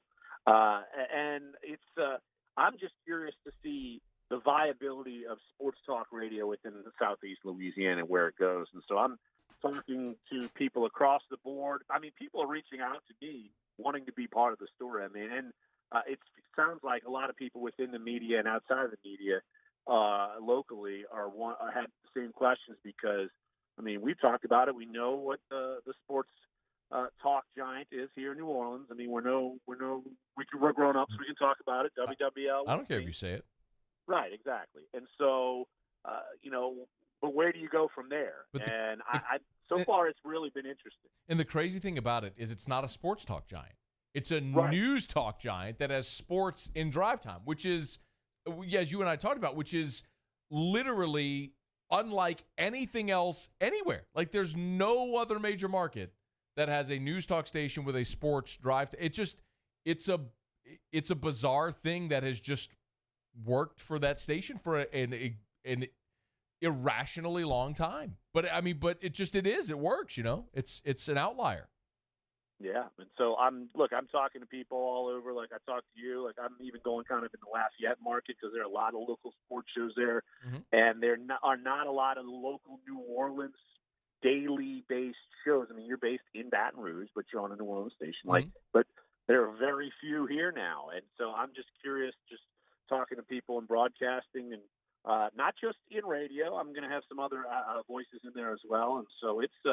I'm learning. I've done radio total for 3.5 years where I co-hosted a show, one with Gus Cattengill, one with Jeff Duncan. And I'm learning a lot about what the radio business is and how tough it is, and especially in this market. So story will probably come out next week because I want to do it. It's due diligence, talk to as many people as I can, and kind of give a scope of where I'm coming from and maybe where a lot of other people are coming from. Hey, in the part of your story, provided that what we talked about, that anything that I told you makes it, if you want to have like a hyperlink in the story to the After Further Review theme, let me know. We'll send it to you. Can I have just a video of me? What? Exactly. You can't hear me anymore. Yeah, your phone dropped out. I heard. That's it. Your phone's dropping out again. Look, go to your TV, rewind what just happened, and you'll see that it's your phone. It's not us playing the After Further Review song. All right. Good talk. We'll see you later. That's Uncle Larry Holder. Follow him on Twitter at Larry Holder, theathletic.com/New Orleans. We are so late. Stay here, AFR.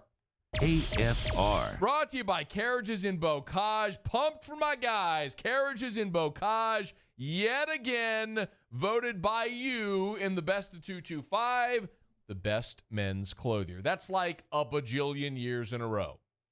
Scientific term. Fact. A bajillion years in a row. Best men's clothier in the best of 225 awards, yet again. Congrats to Will and all our friends over at Carriages in Bocage. No matter what you're looking for, if you're looking for swimsuits this beach and pool season, they got you. Tank tops, footwear, if it's flip-flops, sunglasses, lanyards, all the accessories, koozies, they've got you. Maybe you're dressing up this summer. Great jackets, sport coats, suits, dress shirts, Jack Victor, Eaton shirts, Luciano Barbera. They got you covered at Carriages in Bocage. A little classy dress down, Johnny O brand, Peter Millar performance gear. You know they got you covered at Carriages in Bocage. CarriagesBR.com. Tell them Matt sent you into Carriages in Bocage. Crime has serious consequences, but anyone can make a mistake. If you find yourself in trouble with the law, know that you have rights, and it's okay to demand them. The law offices of O.C. Brown are here to protect you and your rights. Felony or misdemeanor, DUI or drug charge. No matter what crime you're accused of, you still have rights. Let the law offices of O.C. Brown uphold them. Call 225-343-1111. Your law firm for a lifetime. Craving garden color? Clegg's Nursery is bursting with color, grown fresh in our greenhouses. Colorful bedding plants, incredible edibles, flowering shrubs, and beautiful trees. Our business is knowing the business of growing. Yard and garden questions are answered here. Clegg's is a must-do family tradition. Just plant something. It's good for mind, body, and soul. Clegg's Nursery, serving Baton Rouge and Denham Springs. CleggsNursery.com. Service Mastery Elite create clean, disinfected work environments. As a local business, we take pride in serving the New Orleans and Baton Rouge areas. Our cleaning protocols follow CDC and OSHA standards for healthcare settings, offices, senior living, restaurants, and industrial plants.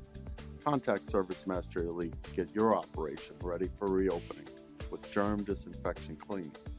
Service Mastery Elite, the trusted choice in professional cleaning since 1996.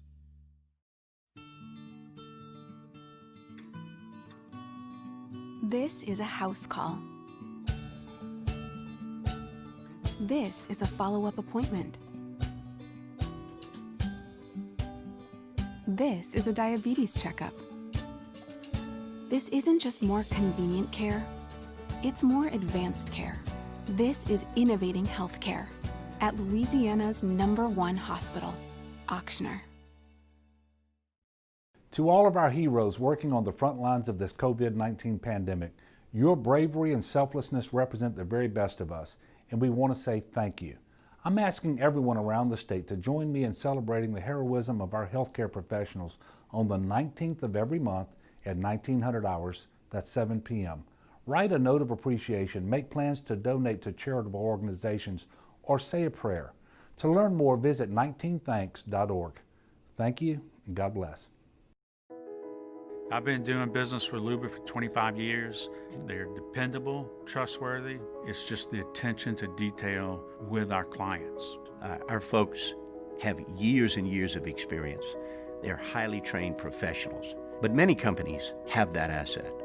What I'd like to think makes Luba a bit different is that we use those talents in a way that truly is dedicated to serving the needs of the folks who depend on us.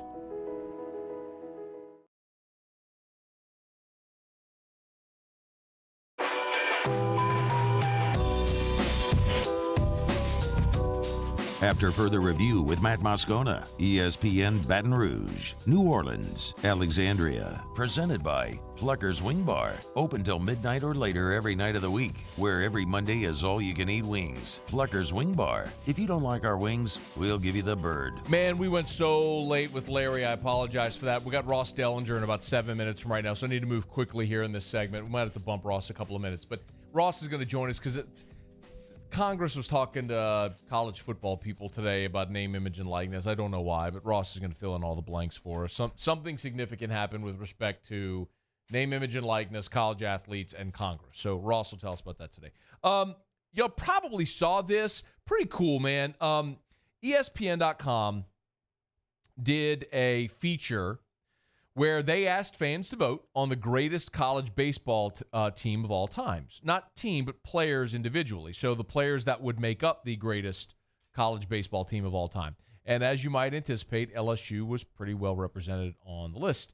In all, there were 3 LSU Tigers that made the list. Ben McDonald made the list as a starting right-handed pitcher.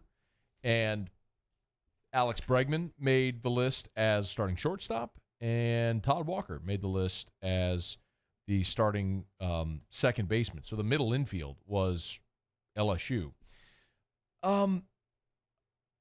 First of all, I think all are deserving. Todd Walker, most certainly of the three, I think, is the most deserving. Ben McDonald won the Golden Spikes Award in 1989, became the first overall pick in the draft. I think Ben, with his current role in college baseball, it certainly helps having kept him in the forefront. Please don't misunderstand me. There was a reason Ben McDonald was the number one pick in the draft. Ben McDonald had over 200 strikeouts in his final season at LSU, 202, which was a SEC single-season record at the time, and he was spectacular. In my opinion, there are two guys that I would have liked to have seen on this list. One is Eddie Furness, and two is Aaron Nola. I think Aaron Nola, in the history of LSU baseball right now, in my opinion, is probably the most underappreciated megastar that LSU has ever had. And I'm not saying that because he went to Cali High, and I'm not saying that because he's off to a really good start in his pro career. I think we forget how dominant Aaron Nola was for 3 years in Baton Rouge, in particular his sophomore and junior seasons, where he became the only pitcher ever to be named SEC Pitcher of the Year twice, only one ever, and he was National Pitcher of the Year his junior year. The unfortunate thing for Aaron is that he didn't win a national championship. Same with Alex Bregman. I think Alex, who was spectacular in his time in Baton Rouge, also benefits from the name recognition that he has, having started on fire to his pro career. That helps in this vote. Eddie Furness not being on this list, I think, is very unfortunate. Will Clark was named the first baseman of this all-time college baseball team. And the 85 Mississippi State team is the one with Will Clark and Rafael Palmeiro and Jeff Brantley and Bobby Thigpen. They were great. They went to Omaha, and they did not win it. But Will Clark had a fantastic year, and he was also the Golden Spikes Award winner. But when you look at the voting results at first base, Will Clark was first, Frank Thomas was second, then Lance Berkman, Andrew Vaughn, Dustin Ackley, Dave Magadan, Tim Wallach, and then Eddie Furness way down there at the bottom. That's criminal. Eddie Furness, and the problem is people know the name Will Clark. People, of course, know Frank Thomas, Lance Berkman, who had a long major league career, Andrew Vaughn, who's a more recent player as well. The problem that Eddie Furness runs into there is that Furness did not have a long or distinguished pro career, and it has been more than 20 years since he played. So a lot of people have forgotten Eddie Furness, especially young people who might have voted. Eddie Furness was a two-time All-American.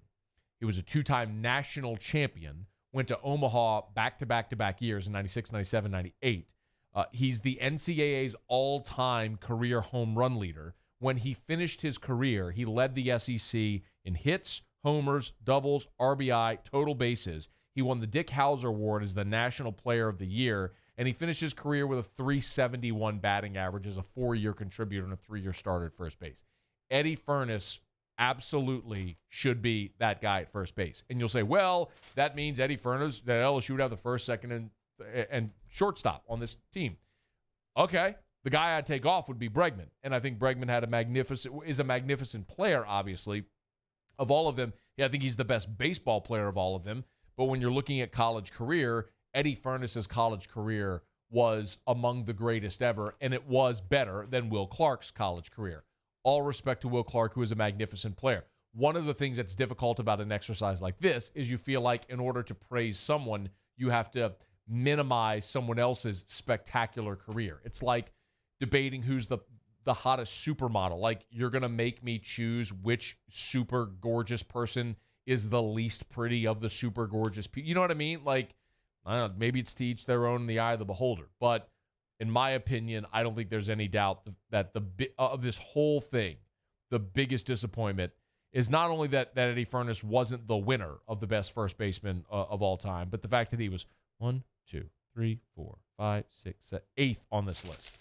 Anyway, but congrats to Ben McDonald. Congrats to Todd Walker. Congrats to Alex Bregman on their recognition. Certainly well-deserved, but the guy left off that should be on there, absolutely, is Eddie Furness. And, by the way, the next baseball player that should have his jersey retired, I'll continue to stump for this, is Aaron Nola, his 10. Aaron Nola is still criminally undervalued because he was the biggest compliment that you could pay Aaron Nola is there were so many times that opposing coaches would hold their ace to the second game of a series and essentially concede Friday night to Aaron Nola because he was that automatic. They say, we'll just throw our ace against your 2 because we think we got a better chance of winning it. We'll see if we can win the third game. Aaron Nola's 10. That needs to be the next one retired. All right, it's after further review. Let me knock out a quick break. We'll come back. Went long in the first segment, short here. Let me get back on track here. We'll talk to Ross Dellinger when we come back on AFR. AFR. Brought to you by Clegg's Nursery. Buy local, shop local at Clegg's Nursery. With 4 locations in the greater Baton Rouge area, Clegg's Nursery has been serving the greater Baton Rouge area for more than 60 years. So tell them Matt sent you in. They'll help you out. Well, they'll help you out even if you don't tell them Matt sent you in. They got great horticulturists there that can answer all of your questions. If you want to, maybe you're having a 4th of July party or a birthday party or something this summer, having people over, or you just want to add some curb appeal, pop a color to that flower bed or to the garden in the front or the back. Go to Clegg's, take a picture. If you don't know what to buy, take a picture, show it to them, and they'll encourage you what to buy. They'll show you based on the amount of sunlight it gets in the day, how much shade, what requires a lot of care, what requires little care, so on. They have all those answers for you. They can help. They got mulch and soil and bulk or by the bag. They've got Johnny Naylor Seeds. They're partnered with True Value Hardware Store. And, of course, they've got the Spartan Mosquito Eradicator. Basically, they got it for you. Clegg's Nursery. Buy local, shop local at Clegg's Nursery. If I built a van, it would do more than haul. It would carry my entire business. I'd make it available in dozens, make not thousands of configurations. It would keep an eye on my fleet. And an eye out for danger. If I built a van, I'd make it available in diesel and gas. And I'd build it right here in South Carolina. Introducing the all-new Sprinter, starting at $33,790. Built in the USA. Mercedes-Benz. Vans. Born to run. Are you a licensed contractor? There's lots of good contractors in Louisiana doing work the right way, but unfortunately, too many unlicensed contractors are working outside the licensing requirements. Working as a contractor in Louisiana requires a license for the company doing the work. The Louisiana State Licensing Board for Contractors wants to help you get licensed to allow you to conduct work legally. It's not difficult to get the license. We can help you. Go to lacontractor.org for more information. Licensed contractors, it's the law. Gulf Coast Bank and Trust is giving our customers the power to bank anywhere, anytime during this challenging event. And we're right there with you. Our mobile banking app is a smart way to manage your money and time. Gulf Coast Bank and Trust, the bank that cares about you. Prompt, professional, reliable. If you're looking for a breath of fresh air with your AC and heating needs, call the professionals at Anison Bitter. Anison Bitter, a Rheem Pro partner, keeping your family comfortable for over 25 years. I've been doing business with Luba for 25 years. They're dependable, trustworthy. It's just the attention to detail with our clients. Our folks have years and years of experience. They're highly trained professionals, but many companies have that asset. What I'd like to think makes Luba a bit different is that we use those talents in a way that truly is dedicated to serving the needs of the folks who depend on us. At All-Star Toyota, you get it all. If you're in the market for an all-new Toyota vehicle, come see our friendly and knowledgeable sales team at All-Star Toyota. Located in Baton Rouge at the corner of Airline and Goodwood, we've been serving our community since 2005 by offering a large selection of new Toyota cars, trucks, and SUVs. Get behind the wheel of your dream car and take a test drive at All-Star Toyota today. Crime has serious consequences, but anyone can make a mistake. If you find yourself in trouble with the law, know that you have rights, and it's okay to demand them. The law offices of O.C. Brown are here to protect you and your rights. Felony or misdemeanor, DUI or drug charge. No matter what crime you're accused of, you still have rights. Let the law offices of O.C. Brown uphold them. Call 225-343-1111. Your law firm for a lifetime.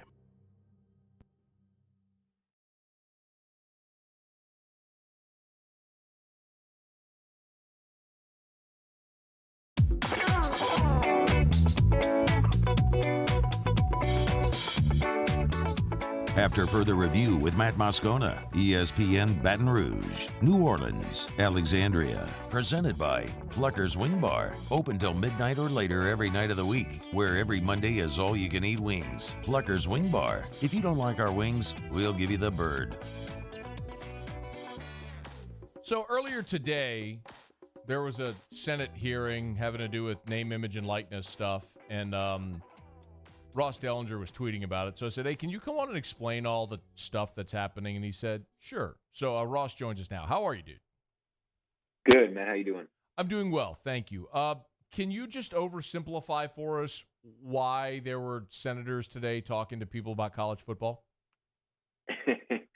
Yeah. Well, this was the second Senate hearing on athlete compensation. Obviously, your listeners probably know a lot about what's going on with athlete compensation and name, image, and likeness. It goes, it's been the biggest story probably in college football up until the virus started.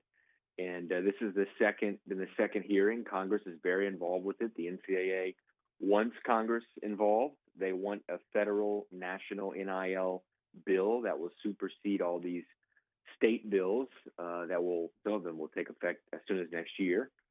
And of course, the NCAA, there's a third part of this. Not only do you have Congress and the state law legislation, but the NCAA is creating their own, NIL framework that will be implemented next year. But they want Congress's involvement in, so Congress is getting involved, and this is probably not the last hearing on it. We're getting down to the nitty gritty here when it comes to what a federal NIL bill might look like. There's already some out there that have been proposed, and so it was supposed to be about NIL. To get back to your original question, this hearing was supposed to be all about NIL. It ended up materializing into a COVID-19 inquiry, which made for some interesting moments as lawmakers were kind of grilling. The Ohio State president was there. He was on the panel with SEC Commissioner Greg Sankey, Ole Miss Athletic Director Keith Carter, and then a couple of non-administrators were on a panel of 5 that lawmakers were basically grilling. I guess you could say, in probably a third of it, was about COVID-19 and the virus-related things going on right now on college campuses. I'll come back to COVID-19. On the NIL stuff, what's their timeline? What is Congress's timeline for a federal bill? Yeah, so you're going to make me reveal news that I'm not even writing today in my story.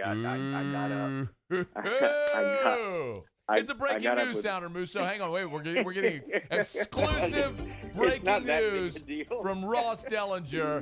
Hit it. No, it's not that big of a deal. Let's go to our DC correspondent, Ross Dellinger of Sports Illustrated, who has breaking news for us here on After Further Review. Huge news on what a lawmaker told me after the hearing. Roger Wicker, who's the chairman of this committee that's going to control NIL, he did tell me that the only way he sees, the only time frame that he sees a bill potentially passing or picking up speed at least is late this year between the election and the inauguration, what's called a lame duck period. So look out for that, breaking news. For that stretch.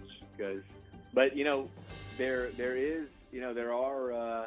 there are other timelines here. The NCAA will pass their own NIL thing in January, and then Florida's state law takes effect next July.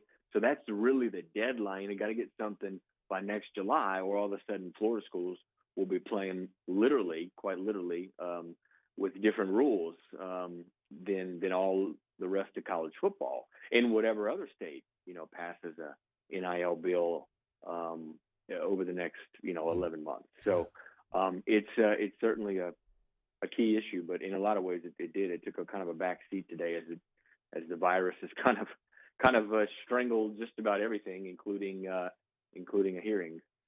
He's on Twitter at Ross Dellinger. Would you like to break any more news here? I don't think so. Okay. Will you let me know if by the time we finish this conversation, I'll get Musso to cue up the sounder again. We'll break some more news. I'm down for that.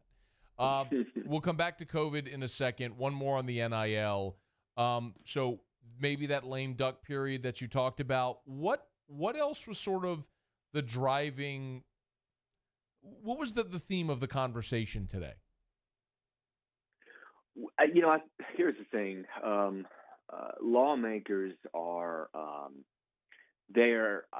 so a lot of them are ignorant about college sports. They're a little naive when it comes to college athletics and how it works in the nature of college athletics and their inner workings. So a lot of this, is just like fact-finding type stuff.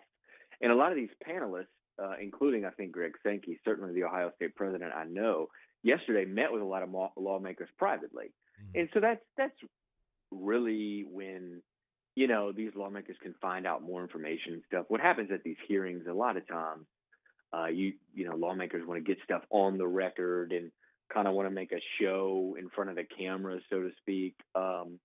So a lot of it is, but a lot of it is fact finding for these lawmakers, and they're just not in college sports bubble that we live in.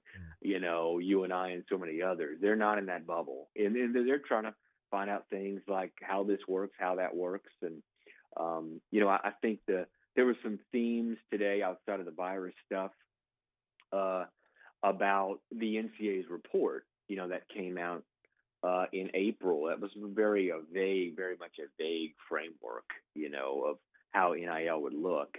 And lawmakers are asking about that a good bit, and they're just trying to build a federal bill. I think we've gotten to a point, Matt, where and Roger Wicker, the chairman, told me this afterward too, is he believes there should be there's going to have to be a federal bill on NIL, which is pretty significant. Roger Wicker is the person that controls a lot of this because he's the chairman of this committee where this bill is going to have to go through. So if he thinks hey, there's some more news for you, and so I think that was significant. And that was the biggest step probably in this as far as NIL is that, look, it's getting down to it now where everybody's pretty much in agreement. Okay, we need a federal bill. Now they're trying to figure out how to write it exactly and how to appease all these different groups, right? The student athlete group, the student advocacy group, the administrators, the coaches. There's a lot of moving parts. Why not just say, okay, y'all can go make money? Yeah. Okay. So recruiting is the big issue there. I think that the NCAA believes, and some lawmakers believe, that there needs to be restrictions and guardrails because of recruiting, in how NIL could impact a player's decision. They don't want that to happen. They just don't want that to happen. So there's restrictions they want to put on that. There's restrictions they want to put on agents and the involvement of agents in dealing, because now agents are probably going to have a role here. They're going to be allowed into the college bubble, but so there's restrictions they might want to put on agents and such like that. There's restrictions they might want to put on boosters, making sure a booster doesn't pay an athlete $5 million for a signing ceremony or something like that. They want to make sure it has enough restrictions and guardrails. And then, of course, student athletes in athlete advocates, like at the National College Players Association, the Ramogi Huma. They don't want to see that stuff. They want to see what you just asked me. They want to see that. They want to see it completely open and let the market decide whatever, and it just be open. And there's already cheating and recruiting, so it doesn't matter. But that's probably not what we're going to see. Lawmakers are going to put some restrictions. It's just how many, and how much. Are they going to play football this year? 2 weeks ago, I was asked that question on a radio show, and I don't remember who it was, but he asked me to put a percentage on it. And this is about 2 or 3 weeks ago.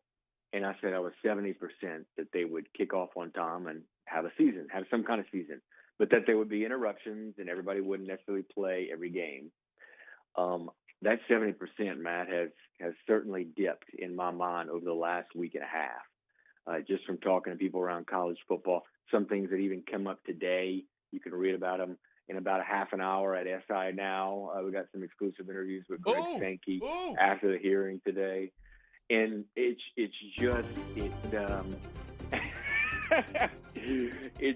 I think the 70% is more like 50% now, It's and like you a know coin what? toss, And in 2 weeks, Ross, it'll be back up to 70% in your mind. It might. You're will. right. And then it might go back down to 50 and back up. And ultimately, we're on a roller coaster. We are. And ultimately, we're going to go, hey, America, do you want football? And everyone's going to go, hell yeah, I want football. Tee it up and kick it off. And they're going to play. Mm-hmm. You heard it here first. Maybe not everybody. Well, enough people that are going to matter, and it's going to play. So. Yes. Okay, he's Ross Dellinger. He broke news here today because that's what Ross does. He comes here to break news. Well, we appreciate you, man, as always. Be well. All right, Matt. Okay, we'll see you. That is our friend Ross Dellinger on Twitter, at Ross Dellinger. Give him a follow and follow all that news. Interesting NIL stuff, COVID stuff, all going on. Congress getting involved in college sports and whatnot. Hey, Congress, go do Congress stuff and let the kids go make money on their Instagram and whatnot. It's AFR. AFR. Brought to you by the Baton Rouge General Hospital. Speaking of COVID-19, Baton Rouge General has certainly proven their community worth and involvement throughout COVID-19 and all that's happened. It has been kind of a remarkable 4 months for all of us. And the Baton Rouge General Hospital has done their part. The emergency room at the Mid-City location is reopened, as we've talked about. So now 2 ERs on the Baton Rouge General campuses to serve all of Baton Rouge. The Surgery Fast Pass is there if you want to fast-track your registration with a touchless experience prior to surgery. The Fast Pass is there. The Surgery Tracker is available on the mobile app. Get the Baton Rouge General mobile app. You can find a provider. For all of their express care locations, they've got wait times as well. So if you're trying to maximize your day, check out the Baton Rouge General mobile app. Download it today. Keep it on your phone. brgeneral.org for the Baton Rouge General Hospital. brgeneral.org. The Baton Rouge General Hospital, part of the Mayo Clinic Care Network. I'm Jay Ducote. I grew up learning how to cook at LSU tailgate parties and right in my own backyard. And I created JD's Louisiana products to bring that Louisiana flavor to you at home for your backyard cookout. JD's Louisiana barbecue sauce, Louisiana molasses mustard, spicy and sweet barbecue rub, and more are available at your local supermarkets or by logging on to jducote.com/shop. Put in promo code CST for 25% off at checkout. ServiceMaster Elite create clean, disinfected work environments. As a local business, we take pride in serving the New Orleans and Baton Rouge areas. Our cleaning protocols follow CDC and OSHA standards for healthcare settings, offices, senior living, restaurants, and industrial plants. Contact ServiceMaster Elite to get your operation ready for reopening with germ disinfection cleaning. ServiceMaster Elite, the trusted choice in professional cleaning since 1996. Are you a licensed contractor? There's lots of good contractors in Louisiana doing work the right way, but unfortunately, too many unlicensed contractors are working outside the licensing requirements. Working as a contractor in Louisiana requires a license for the company doing the work. The Louisiana State Licensing Board for Contractors wants to help you get licensed to allow you to conduct work legally. It's not difficult to get the license. We can help you. Go to lacontractor.org for more information. Licensed contractors, it's the law. This isn't just another day. It's so much more. Kelly's life was put on hold when her auctioneer primary care doctor discovered a rare blood disorder. Her doctor connected her to an auctioneer care team of cancer, heart, and kidney specialists. With multiple primary care locations around Baton Rouge, same-day appointments, and online scheduling, we're relentless about keeping you healthy. Auctioneer Baton Rouge, innovating healthcare for Kelly. Richards Honda is constantly looking for smart ways to make things easier for you. So we created our buy from home option. It's the easiest, most convenient way to shop for a car, all from the comforts and safety of your own home. Just log on to richardshonda.com, click on the buy from home button, and with a few simple steps, your new or pre-owned car will be ready for pickup or delivered right to your door. It's fast, easy, and smart. Try it today at richardshonda.com. Gulf Coast Office Products is a nationally recognized Savin office equipment dealer based right here in Louisiana. Over 100 employees strong, Gulf Coast has the boots on the ground to support all vertical markets from education, engineering, legal, and finance. With the latest in office technology from desktop to production segment units, Gulf Coast and Savin have the perfect fit for you. Call 225-756-2644. That's 756-2644 for Gulf Coast Office Products.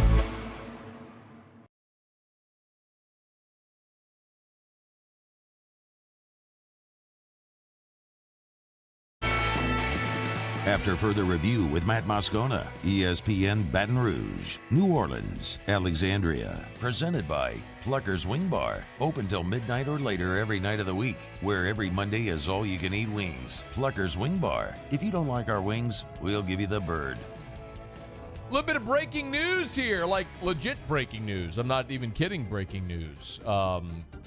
LSU football class of 2021 recruiting class picked up another commit, Naquan Brown, 4-star defensive end, has pledged to the Tigers. We will talk more about this coming up after the top of the hour, but LSU has picked up another massive out-of-state prospect. It is Naquan Brown, defensive end, outside linebacker, 4-star for the class of 2021, the number 6 outside linebacker in the country. So another big get on the defensive side of the ball for Coach O and the Tigers. We'll talk about that more coming up after the top of the hour. Right now, though, Musso tells us what happened on this day in sports today, set to the backdrop of awful, weepy, sleepy, dreary, dreadful music. You know, it's a good thing that Brain walked out for a minute because it's Bobby Bonilla. Well, see, of course. Now I'm not going to be able to say the guy's name who I was just saying in the break. Blame the software. Nope. I'm going to blame you. That's what I'm going to do. Yeah, I'm going to blame you, Matt. Matt. You can't speak? Because every time I say something, even when I say it correctly, you do that. Exactly. Case in point. It's Bobby Bonilla Day. My fault you can't talk. It's Bobby Bonilla Day. Congratulations to Bobby. Another $1.19 million from the Mets. He'll continue to receive installments of $1.19 million until 2035, and he will be 72 years old. Why do people laugh at the Mets for this every year? It's just funny. I think it's brilliant, actually. It's brilliant for both of them. It's definitely brilliant for him. He's getting paid. Well, he could have taken a lump sum earlier.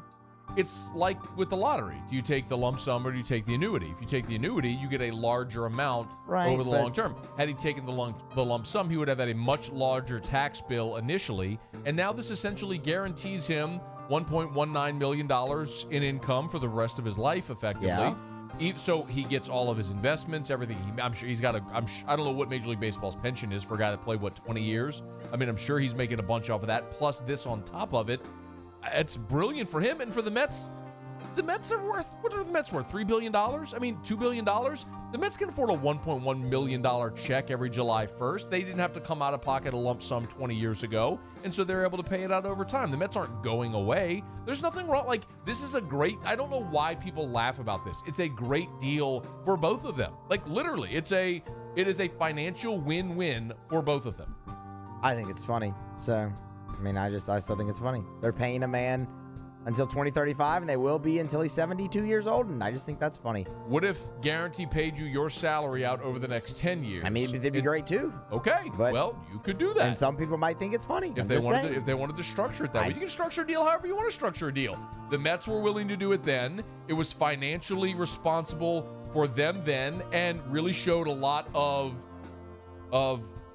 patience for Bonilla to be willing to say, yeah, I don't need it all right now. Give it to it. It took a lot of foresight to say financially, pay me for the next 30 years. Okay, we'll do it, Bobby. Oh, I just still think it's funny.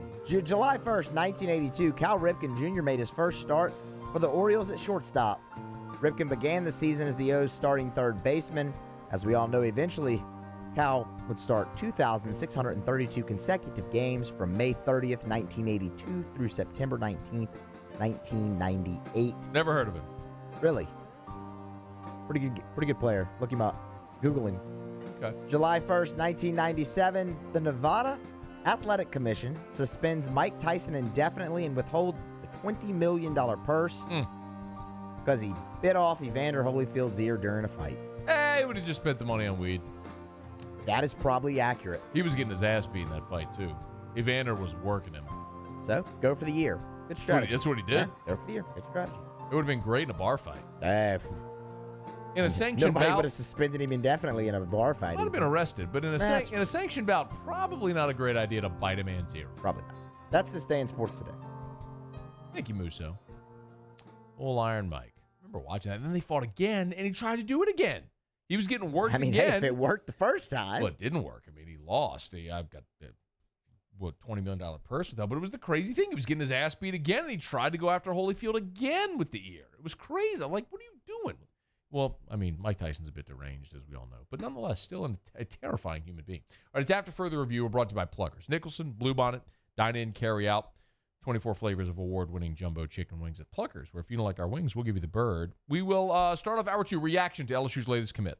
AFR. Let me tell you about Relief Windows and ReliefWindows.com, 288-8138, 288-8138, or ReliefWindows.com. Windows, doors, siding, Relief Windows and ReliefWindows.com. We are hitting triple-digit temps and heat indexes every single day. Summer is upon us. If your home central AC is working overtime to keep your home cool, you can help by installing energy-efficient replacement windows from Relief Windows. If you're building a home, do it right the first time. Spend a little more to do it right the first time, and you'll be done forever. Because with Relief Windows, their windows come with a lifetime warranty on labor, material, and glass breakage. So you install once, and you're done forever. Because they measure twice and install once, it creates a tight barrier to prevent those costly air leaks, keeping your home temperature and climate controlled. It's Relief Windows. Windows, doors, siding. Relief Windows and ReliefWindows.com. Our family of restaurants are fired up, and we can't wait to see you safely. Little Village Downtown. Call or go online for offerings and hours. Palermo Ristorante. We're serving great food right now. Little Village on Airline. Reward yourself. Stabs in Central? Nice. Stabs Prime on Jefferson. Steak or seafood? Introducing Sammy's Grill on Highland Road.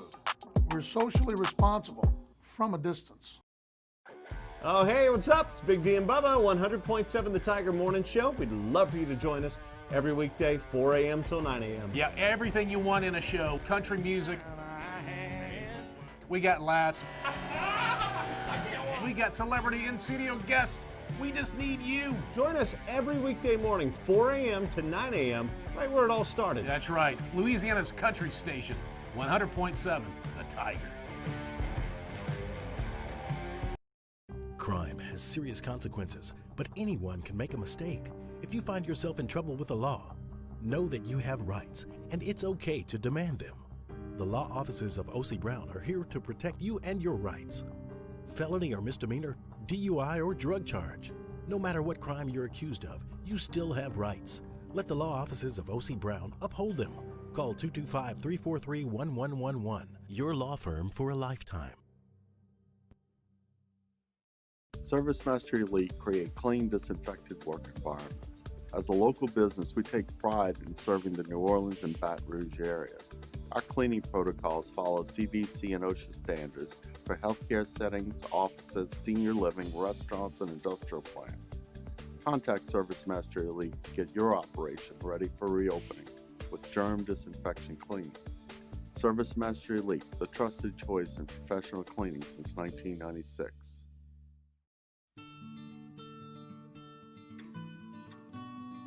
This is a house call. This is a follow-up appointment. This is a diabetes checkup. This isn't just more convenient care, it's more advanced care. This is innovating healthcare at Louisiana's #1 hospital, Auctioner. To all of our heroes working on the front lines of this COVID-19 pandemic, your bravery and selflessness represent the very best of us, and we want to say thank you. I'm asking everyone around the state to join me in celebrating the heroism of our healthcare professionals on the 19th of every month at 1900 hours, that's 7 p.m. Write a note of appreciation, make plans to donate to charitable organizations, or say a prayer. To learn more, visit 19thanks.org. Thank you, and God bless.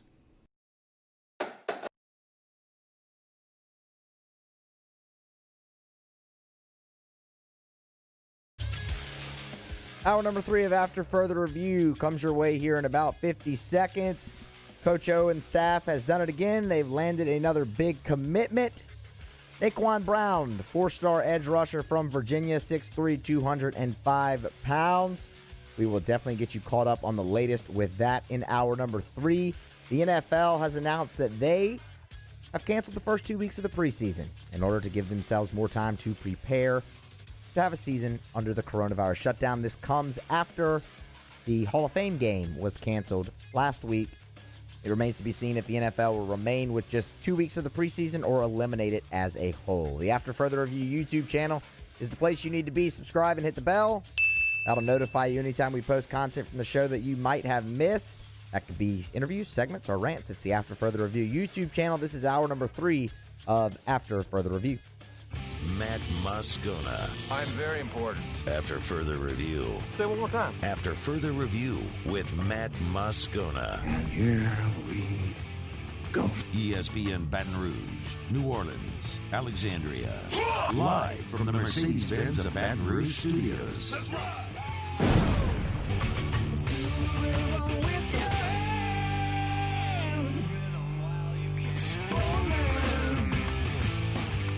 Hour 3, off we go. Welcome aboard. Glad you're with us, AFR. Presented by Pluckers. I'm Matt. Love you, Matt. Paul O'Neill. They're chanting Paul O'Neill's name. Muso. And the break? We're here. Glad you are as well. Get out there and make it a good one. Oh, by the way, it's Hump Day.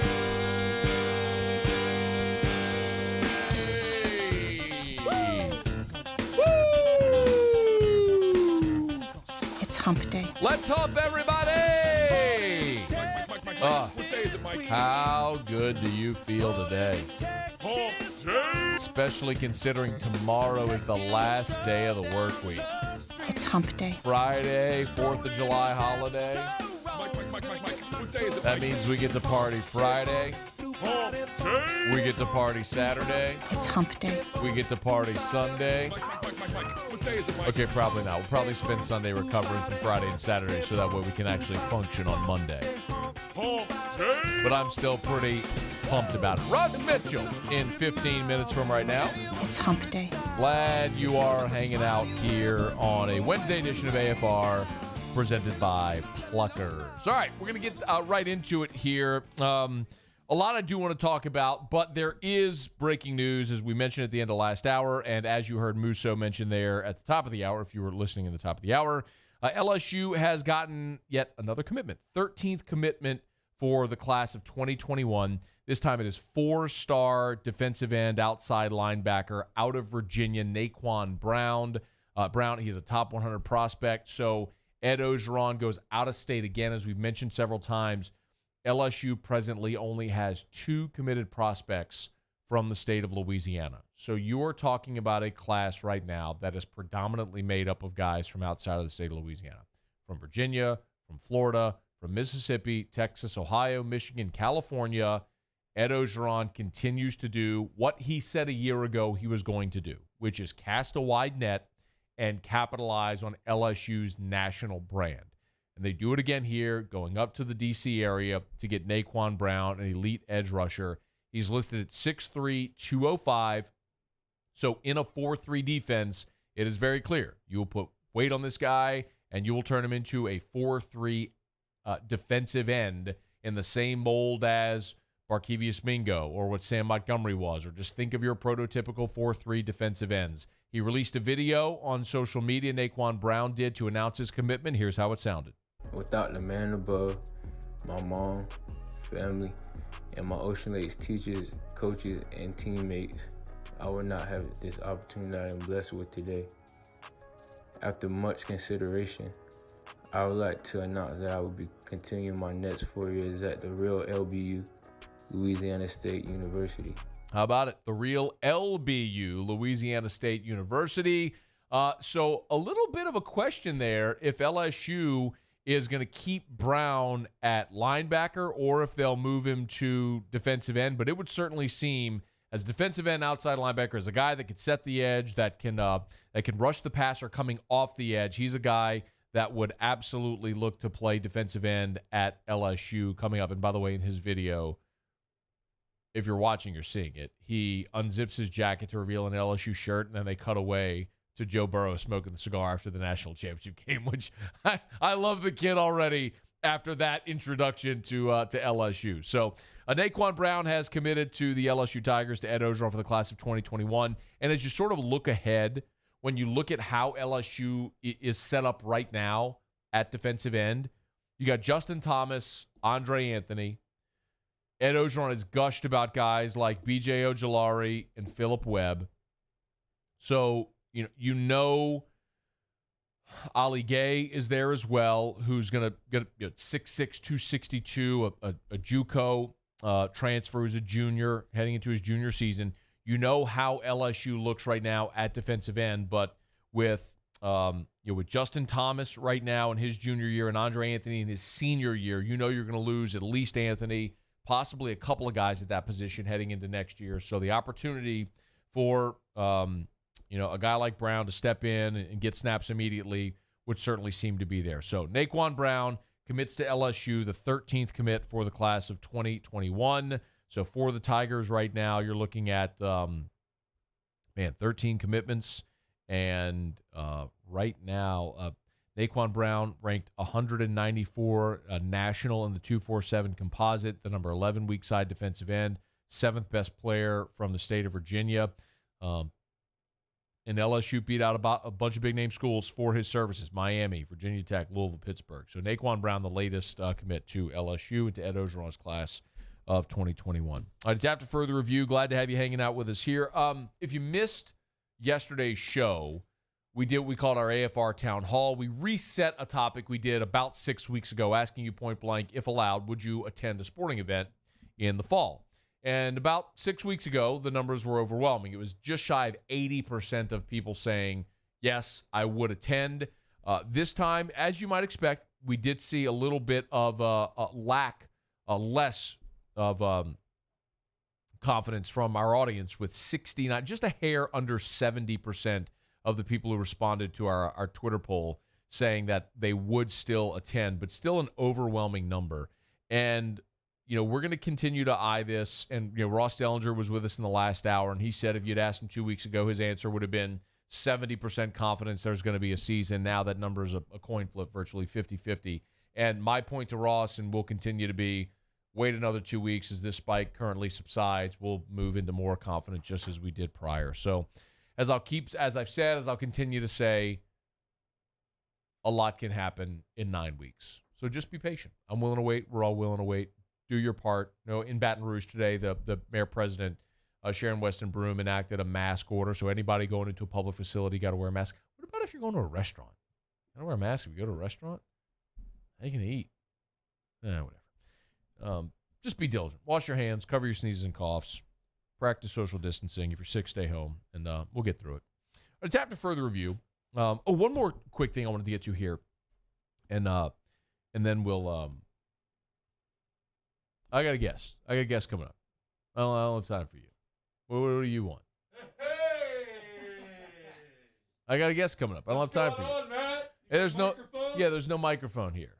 Good to see you, Matt. Why don't you go over there by Paul and use his microphone? Where's your mask? Hey, Hey, what about social distancing here? You're not practicing what we're supposed to be. This is Gordy Rush, by the way. Good to see you. Yeah, that's wonderful, Gordy. Thanks so much. Why don't you go use a microphone over there? Let's social distance here. I don't need you coming and I don't need you spitting in my ear. I'm the jerk, huh? I'm the jerk when you just walk into somebody's live radio show. What are you talking about today? You and Terrio doing more Jerry Sullivan jokes? No Jerry Sullivan jokes, and I never did Jerry Sullivan jokes. Terrio did Jerry Sullivan jokes, and I just laughed at them.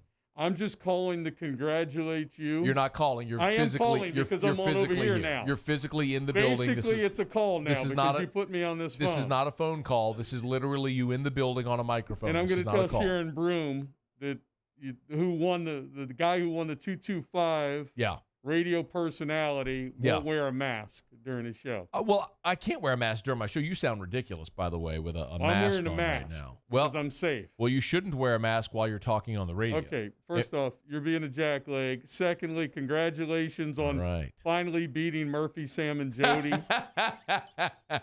Okay? You jackass. Right? Yes, I did. Best of 225 awards were announced. Did you see they put my baby picture up? Oh, it was very cute. Paul, can you say, look, there's my baby picture. Yep. They put a little baby picture of me up there. I'm wearing an LSU shirt and I'm holding a fruit roll-up. I wanted to inform you that because of that, we're going to be buying you new chairs next week. New chairs.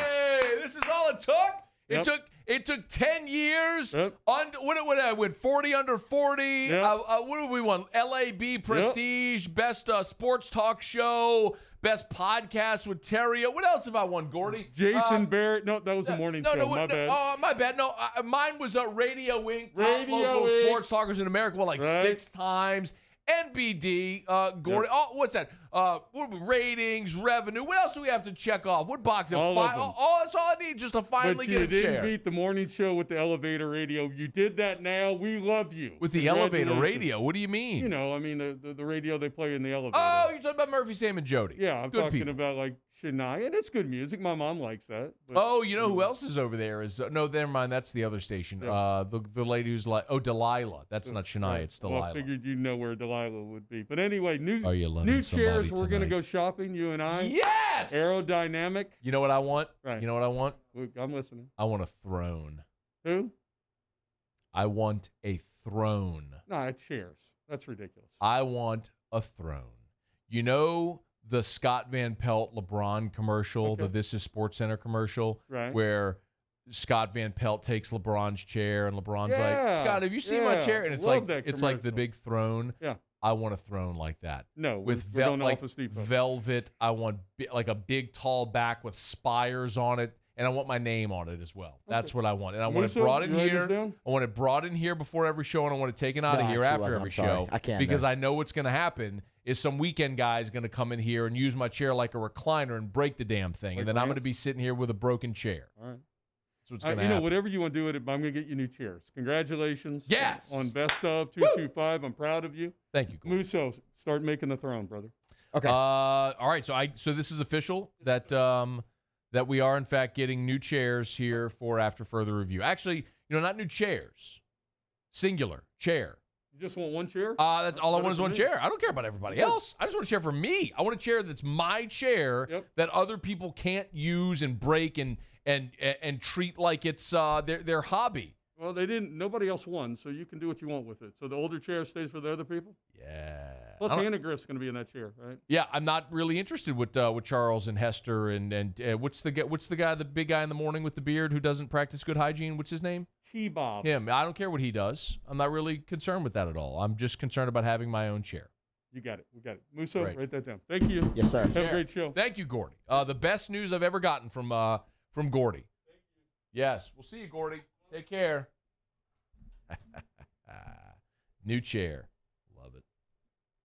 Sincerely, though, we did win a Best Radio Personality in the Best 225 Awards. So we've been a finalist in a category several times over the years. For those that don't know, 225 Magazine is a publication in Baton Rouge, and every year they do a Best of 225, a Best of 225 edition.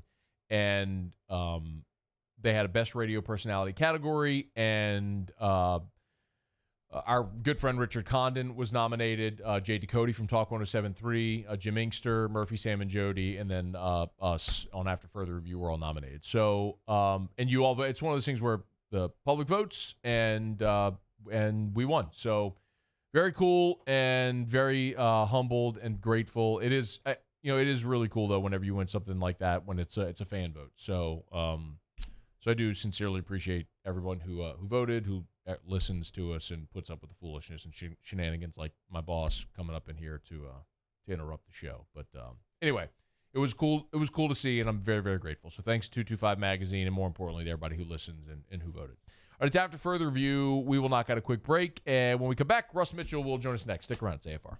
AFR. Brought to you by Premier South Roofing and PremierSouthLA.com. Baton Rouge, Lafayette, North Shore, and online at PremierSouthLA.com. PremierSouthLA.com. So they're located right there at Highland and I-10. As a matter of fact, if you're driving down I-10 East, and you look to your right, you'll see the back of their giant warehouse. And they're set up right there for easy access to all of the areas that they cover. All of Greater Baton Rouge, New Orleans, and the North Shore along I-12. All points between Baton Rouge and the North Shore along I-12. It's Premier South Roofing. We had terrible weather come through last week. Unfortunately, there were tornadoes in the Greater Baton Rouge area. If you had tornado damage, wind damage, hail damage, if you're not sure if you did, call Premier South Roofing. Let them come out. They will get on your roof for free to give you an inspection to see if you have roof damage. If you do, they can repair it for you, and all you pay is your deductible. It's Premier South Roofing. PremierSouthLA.com.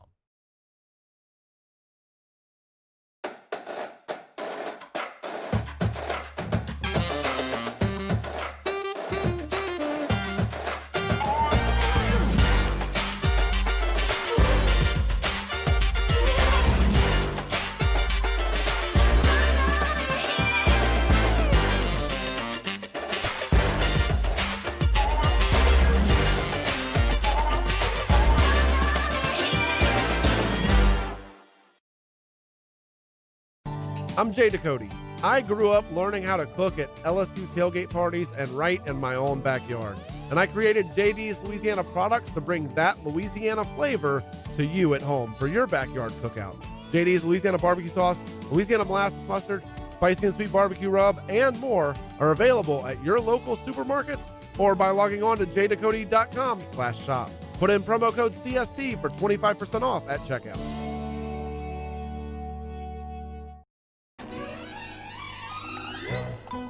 Le posso offrire un caffè? Le posso offrire un caffè? Andiamo insieme da me, non c'è. Call Mr. Electric today for electrical repairs, upgrades, and installations. Gulf Coast Bank and Trust is a local bank with a straightforward philosophy. It's about doing the right thing for our customers. Participating in our community with annual local fundraisers, offering individual attention in a modern banking atmosphere with a trusted local company. Gulf Coast Bank invested in technology with a local touch, giving our customers the power to bank anywhere, anytime. We're building relationships through personal service as the bank that cares about you. Gulf Coast Bank and Trust, the bank that cares about you. At All-Star Toyota, you get it all. If you're in the market for an all-new Toyota vehicle, come see our friendly and knowledgeable sales team at All-Star Toyota. Located in Baton Rouge at the corner of Airline and Goodwood, we've been serving our community since 2005 by offering a large selection of new Toyota cars, trucks, and SUVs. Get behind the wheel of your dream car and take a test drive at All-Star Toyota today. Are you a licensed contractor? There's lots of good contractors in Louisiana doing work the right way, but unfortunately, too many unlicensed contractors are working outside the licensing requirements. Working as a contractor in Louisiana requires a license for the company doing the work. The Louisiana State Licensing Board for Contractors wants to help you get licensed to allow you to conduct work legally. It's not difficult to get the license. We can help you. Go to lacontractor.org for more information. Licensed contractors, it's the law. Prompt, professional, reliable. If you're looking for a breath of fresh air with your AC and heating needs, call the professionals at Anison Bitter. Anison Bitter, a Rheem Pro partner, keeping your family comfortable for over 25 years.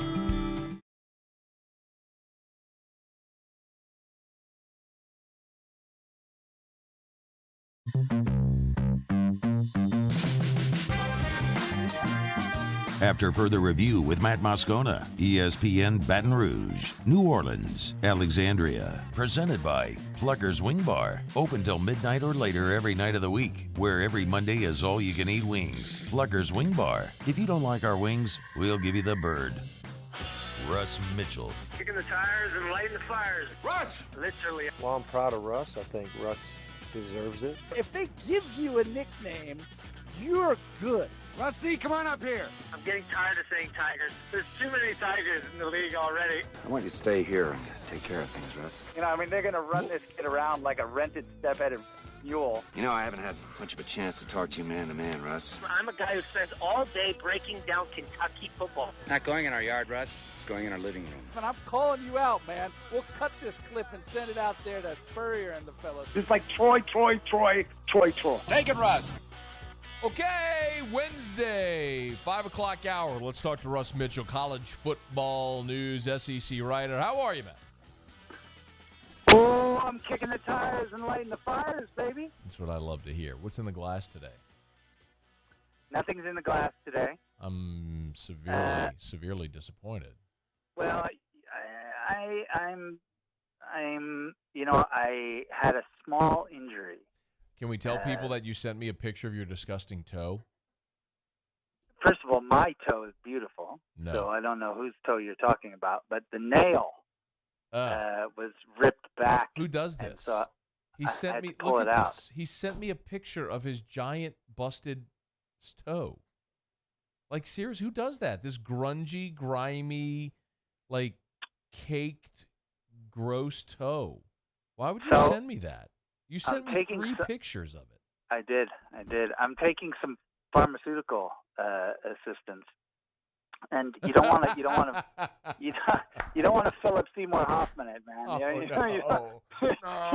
you don't want to Heath Ledger it. You don't want to be the guy.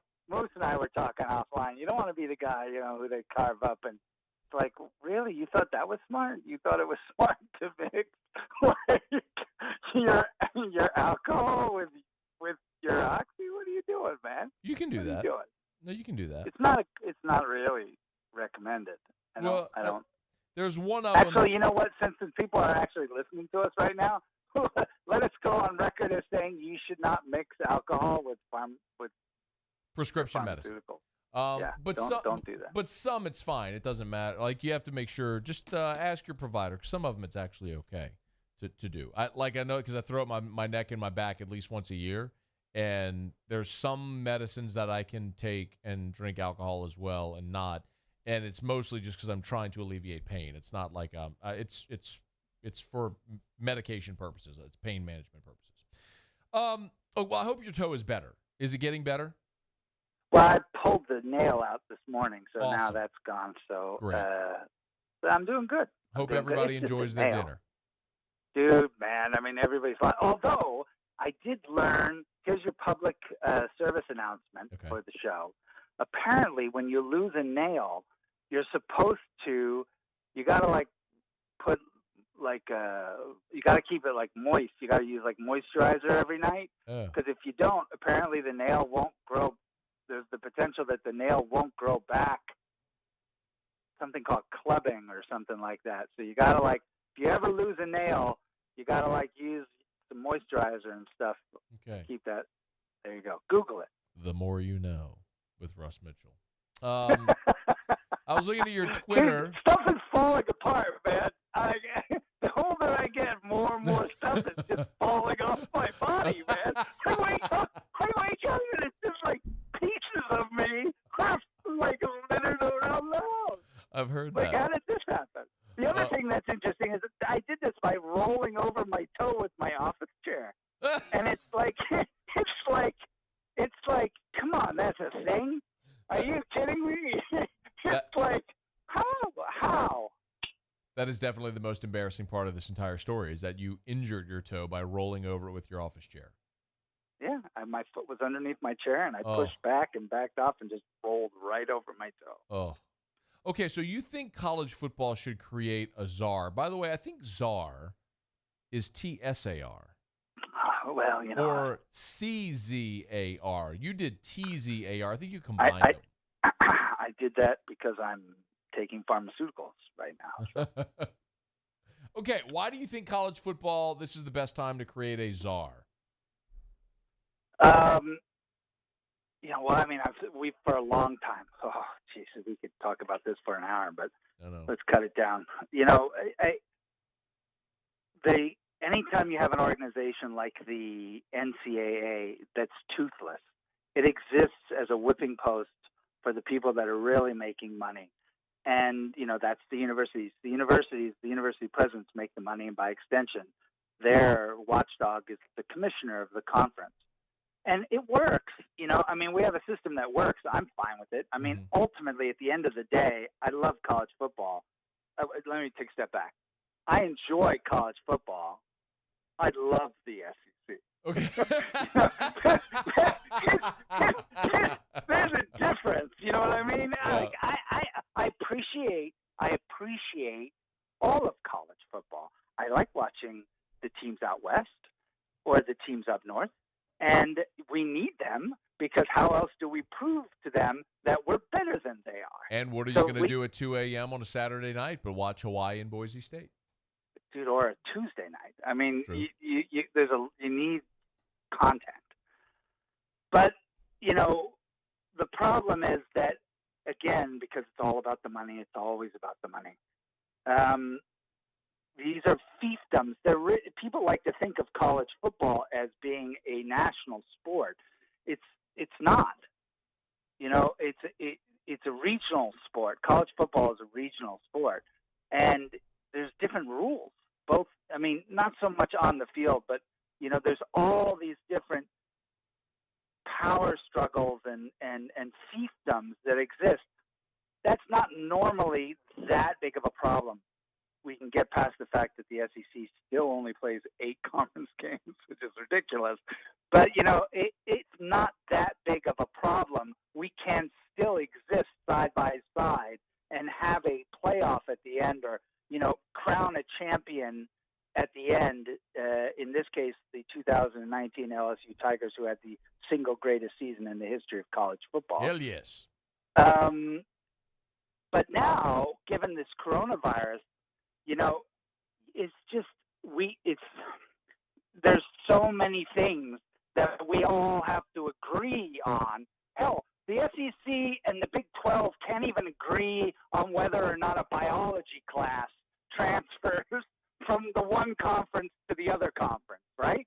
So how are we going to, with 8 weeks to go before the season starts, figure out how we're going to handle a global pandemic, what rules are going to be in place?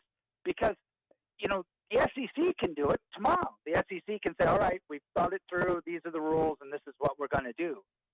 But the Pac-12 might say, no, that's not how we're doing it. And then how do you end up with a meaningful... Well, because the Pac-12 is not going to be in the playoff anyway.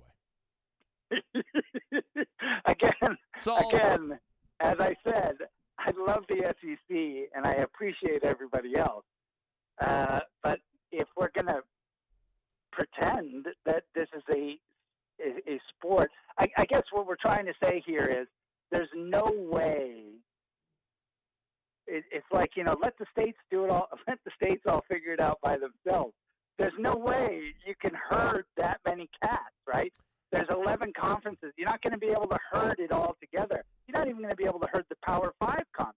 Yeah, well, only 5, actually 4 of the 5 conferences matter. The rest are only there because they're trying to collect a check, so that's kind of irrelevant. But let me ask you this question, since we've gone down this road. So I tend to believe that ultimately when met with a deadline, you're generally going to have some type of agreement to get something done. For example, given the fact that there's so much money involved.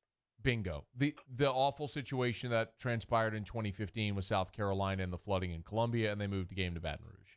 A year later, there was the stupid hurricane thing with LSU in Florida. As petty and bitter as that got, they ultimately found a way to get the game played. My assumption is that if given the opportunity, they'll find a way, somehow, some way or another. LSU playing Tennessee on a Monday night with part of their campus being used as a triage center post the greatest natural disaster in our country's history. Like, ultimately, when it comes down to your feet to the fire, make a decision, they tend to find a way. So, a couple of things. I would like to agree with you. I think that the problem with the pandemic, and it's exacerbated by the fact that, all the states are trying to figure things out for themselves, in addition to now the conferences having to figure things out for themselves. So in addition to the conferences having to work together, you've got all the different states with a myriad of different rules. So it just adds so much complexity that the commissioners of all these leagues have to work through to figure out what's acceptable and what's not acceptable. And, we talked about this going back all the way to March. When people were saying, oh, well, they're passing this thing and they're signing this contract, you have to do all these things. You have to sign the contract in April that needs to be in place so you can use it in August. Because if you wait to August to sign it, it's too late. You can sign it in April and then wait and see what happens in August. So just because all these things got done in March and April and May, what really matters is what happens in July and August. And the other thing I would say is, and this was in the USA Today article, although I've heard this from some other sources, in the last couple of weeks, a lot of the commissioners have started working on setting up lines of credit for the member organizations, so that they can get, so that they can have access to debt to offset the lost income that would come from not having a season, or not having a season start on schedule. And, again, it's, what I think about money and following the money. And when people start doing things like that, obviously you set up a line of credit so that it's accessible when you need it. Doesn't necessarily, until you actually draw off it, it's not. But the very fact that you're taking the steps to do that is a strong indication to me that you don't think you're going to get the season done. All right, Russ Mitchell's with us, College Football News. He's on Twitter at Russ Mitchell CFB. Do you want to sit tight and talk some ball in the next segment, or do you have to split? No, I can stay. Okay. All right. You sure? Yeah. Let's I want to be. Well, let's talk about it on the other side. Okay, hang on. All right, Russ Mitchell's with us. It's AFR. AFR. Brought to you by Insurance Network of Louisiana. They're online at lainsurance.net. lainsurance.net. Remember, they close down weekdays at 5 o'clock. So great opportunity after hours is to log on to lainsurance.net. Click quotes at the top of the page. Fill out some info, and when they're in the office, they'll get started working on your claim. It's easy. The analogy that I like to give sometimes is think of it like if you're a professional athlete. Would you hire an agent that could negotiate with just one team? Or would you hire an agent that could negotiate with every team in the league to get you the best deal? That's Insurance Network of Louisiana.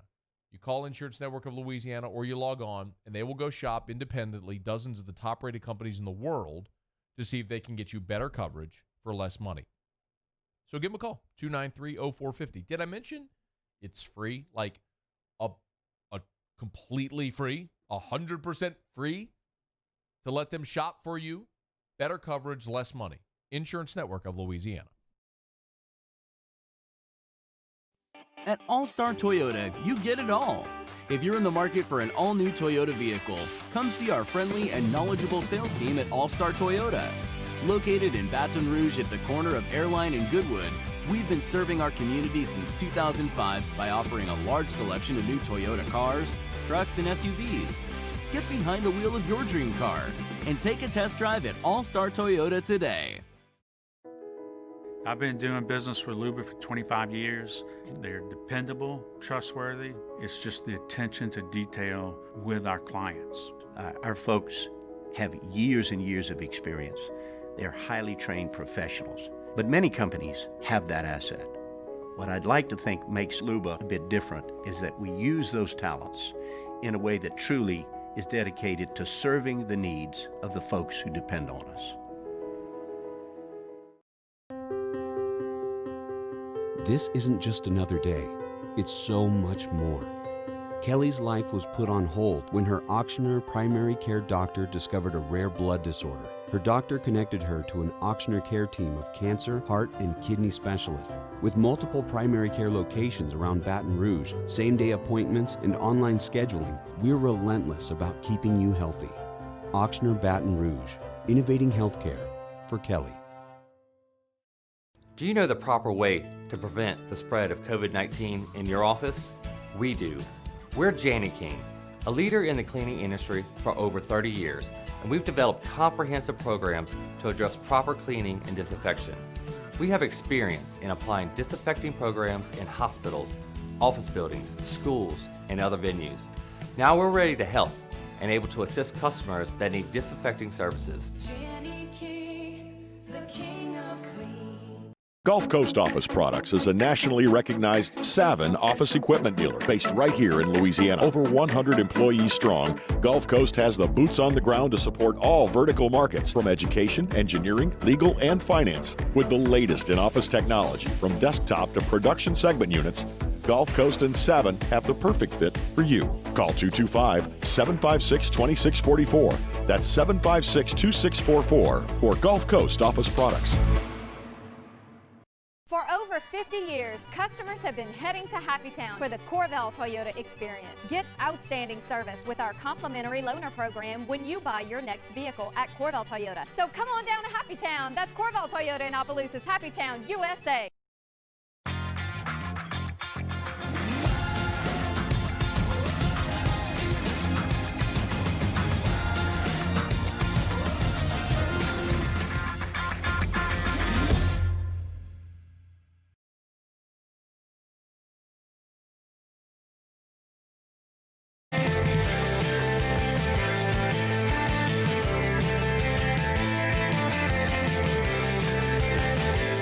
After further review with Matt Moscona, ESPN Baton Rouge, New Orleans, Alexandria. Presented by Plucker's Wing Bar. Open till midnight or later every night of the week, where every Monday is all-you-can-eat wings. Plucker's Wing Bar. If you don't like our wings, we'll give you the bird. All right, we continue with Russ Mitchell, college football news, SEC writer. Before we went to break, you were about to make another point. You want to do that before we delve into the college football news all-SEC preseason team? You know, I think that there's so much politicization of everything nowadays. And I think all of us that follow college football, right, let's forget everything. For everybody wants there to be a college football season.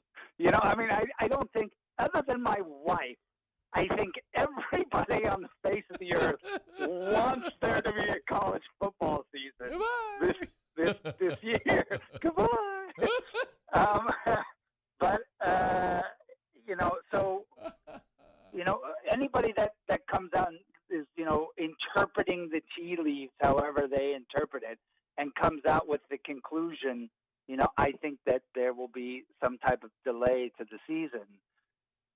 It's not something that I want, or that I you know, if I'm wrong and it doesn't, and it happens, and can be done in a way that's safe for everybody, then you know, I was telling you the other day, I have literally, I don't think I can watch another game from the LSU 2019 season.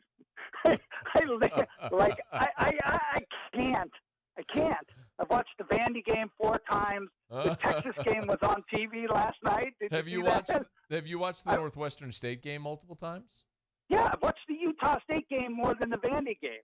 I've watched the national championship game like 12 times. It's like I can't watch anymore.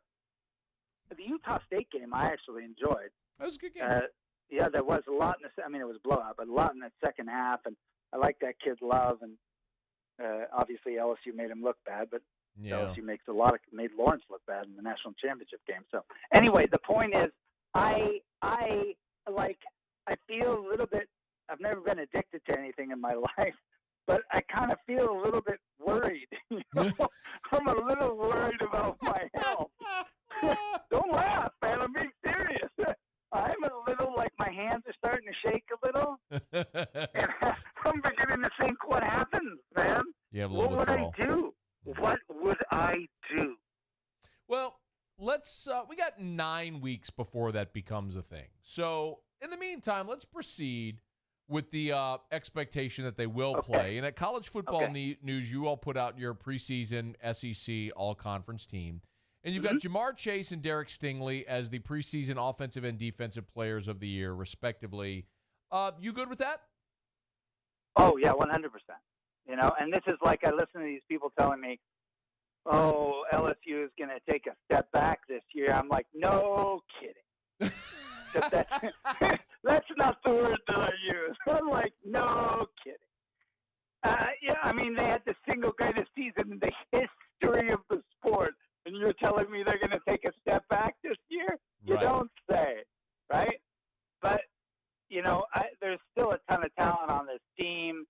I think that ultimately,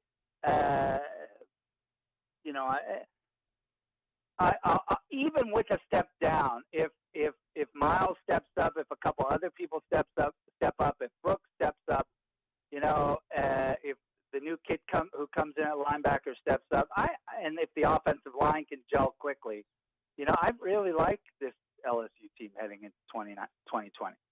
When you look at the preseason All-SEC, Kyle Right. Trask, first-team quarterback, is what's going to jump out. You and I have talked about this a lot this offseason, at sort of the indictment on the league at that position. Are you good with Trask, or did you cast your vote for somebody else? No, I did cast my vote for Trask. Okay. I think that there's obviously Max, there's Miles, there's Bo Nix. I mean, there's a lot of people are pointing to Mond. There's a lot of question marks. Each one of those kids, and I think one of them will. Ultimately, it's either going to be Trask, it'll be Miles, it'll be Bo, it'll be Mond. Somebody is going to step forward during the year and grab the season. And again, not to draw comparisons, but like Burrow did, and not like Burrow did, but somebody's going to come forward out of that group and have a very good season, maybe even two. And we talked about the fact that Mond's schedule, Texas A&M schedule, is very favorable.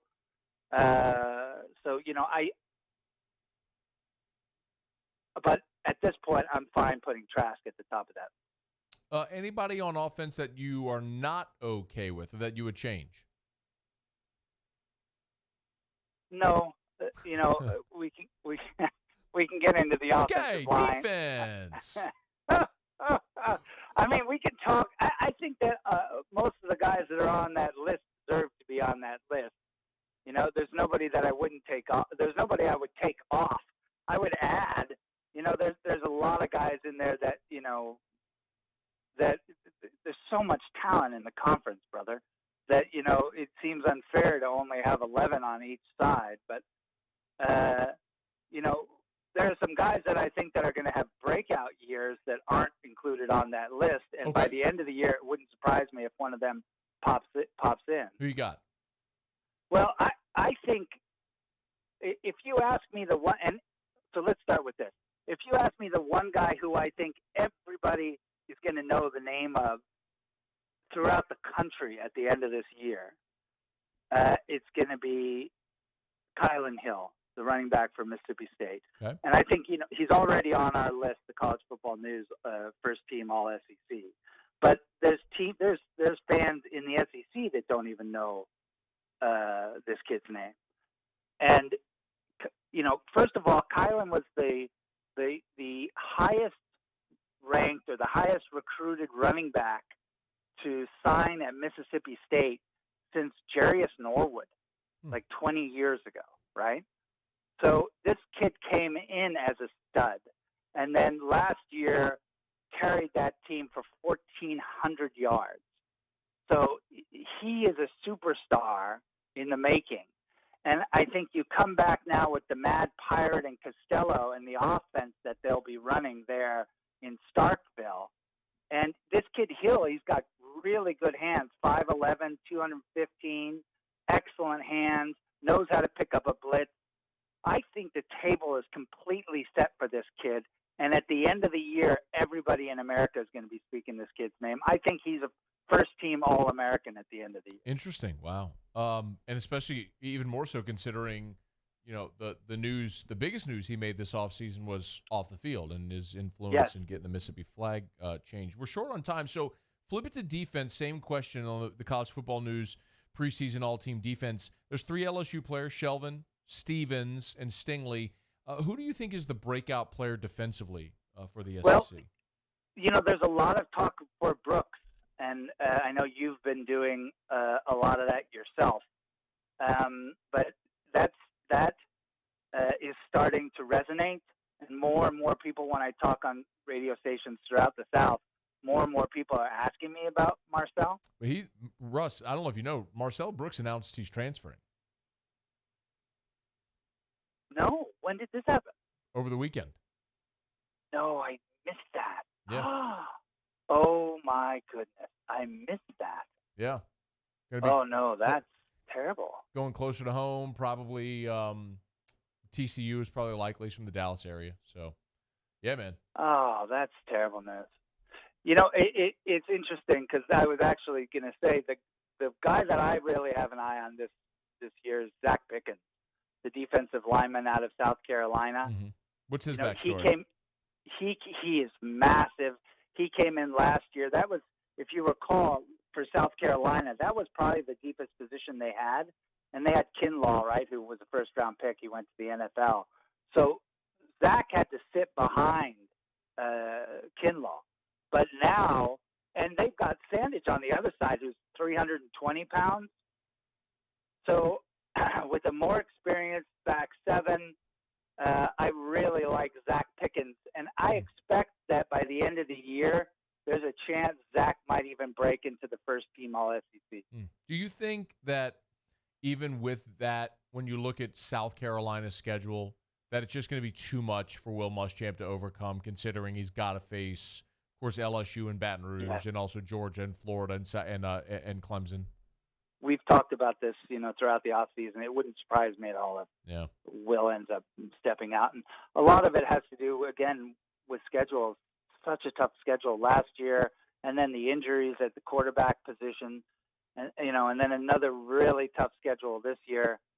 But at some point, Muschamp's got to start winning. Yeah. And I think you start to run this indictment about, you don't get handed a better program than Florida, particularly in a weak SEC East.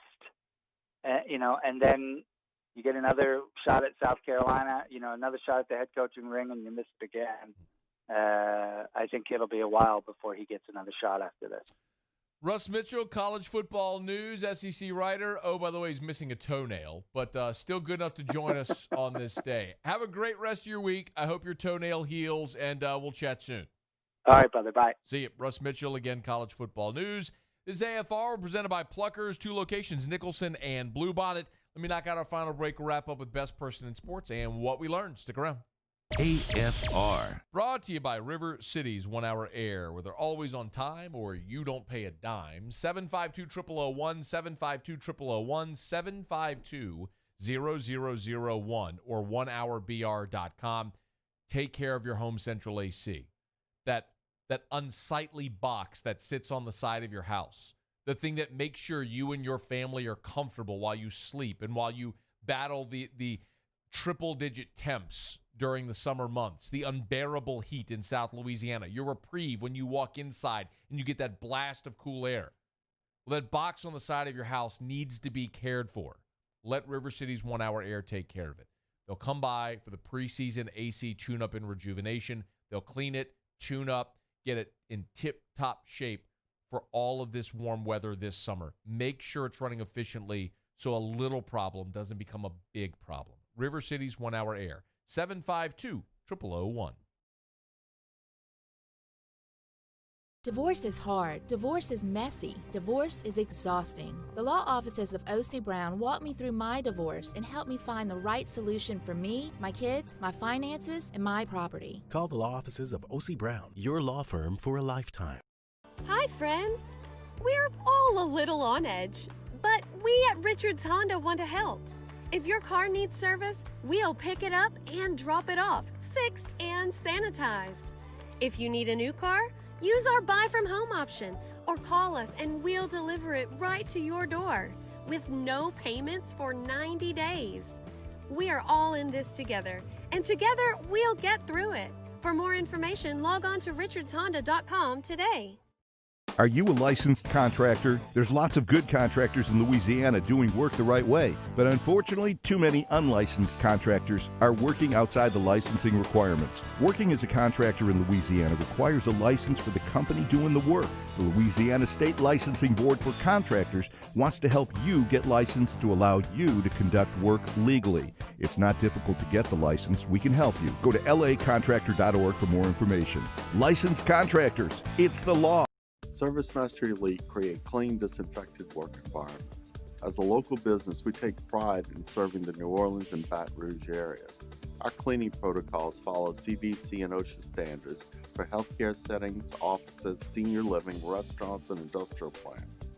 Contact ServiceMaster Elite to get your operation ready for reopening with germ disinfection cleaning. ServiceMaster Elite, the trusted choice in professional cleaning since 1996.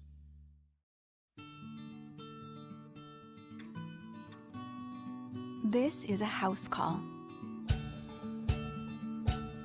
This is a follow-up appointment. This is a diabetes checkup. This isn't just more convenient care, it's more advanced care. This is innovating healthcare at Louisiana's #1 hospital, Ochsner. To all of our heroes working on the front lines of this COVID-19 pandemic, your bravery and selflessness represent the very best of us, and we want to say thank you. I'm asking everyone around the state to join me in celebrating the heroism of our healthcare professionals on the 19th of every month at 1900 hours, that's 7 p.m. Write a note of appreciation, make plans to donate to charitable organizations, or say a prayer. To learn more, visit 19thanks.org. Thank you, and God bless. Hey T-Bob, sports wouldn't be the same without the die-hard fans, so we're highlighting the fans that do it the most. Every week, 104.5 ESPN Baton Rouge brings you the Citizens Bank Fan of the Week. Check it out, 1045ESPN.com. It's the Citizens Bank Fan of the Week.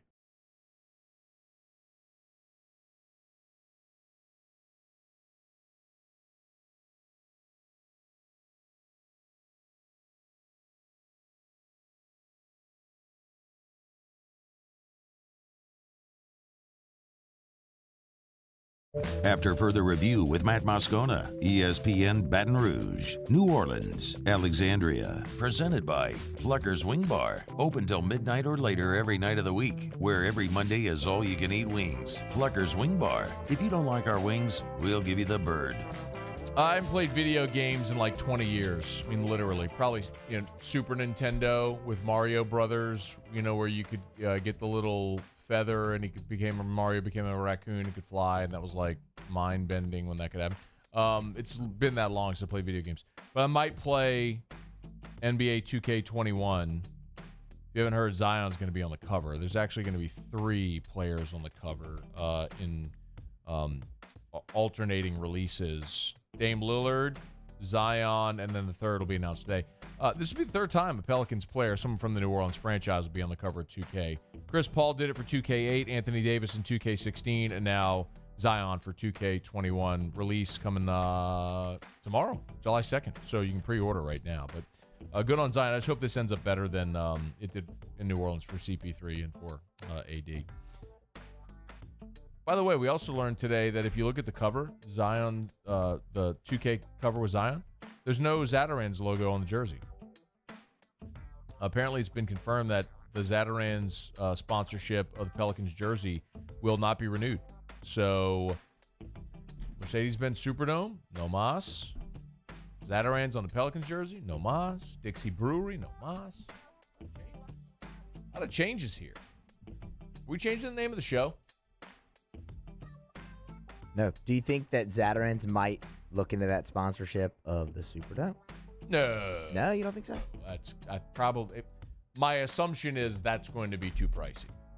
That's true. If you're not going jersey patch, building is probably going to be a little outpriced. Okay, we'll do what we learned. Let me remind you about the Williamson Eye Center, WilliamsonEye.com. Love telling you every day about Williamson Eye Center, Dr. Blake Williamson, because I trusted Dr. Blake Williamson to put a laser beam on my eyeballs, and you should as well. Had my LASIK done at Williamson 2 years ago. Still seeing better than 2020. The entire procedure was first class all the way from that initial evaluation, explaining the procedure, what Dr. Blake calls vocal anesthetic, how soothing his voice is throughout the procedure to keep you calm.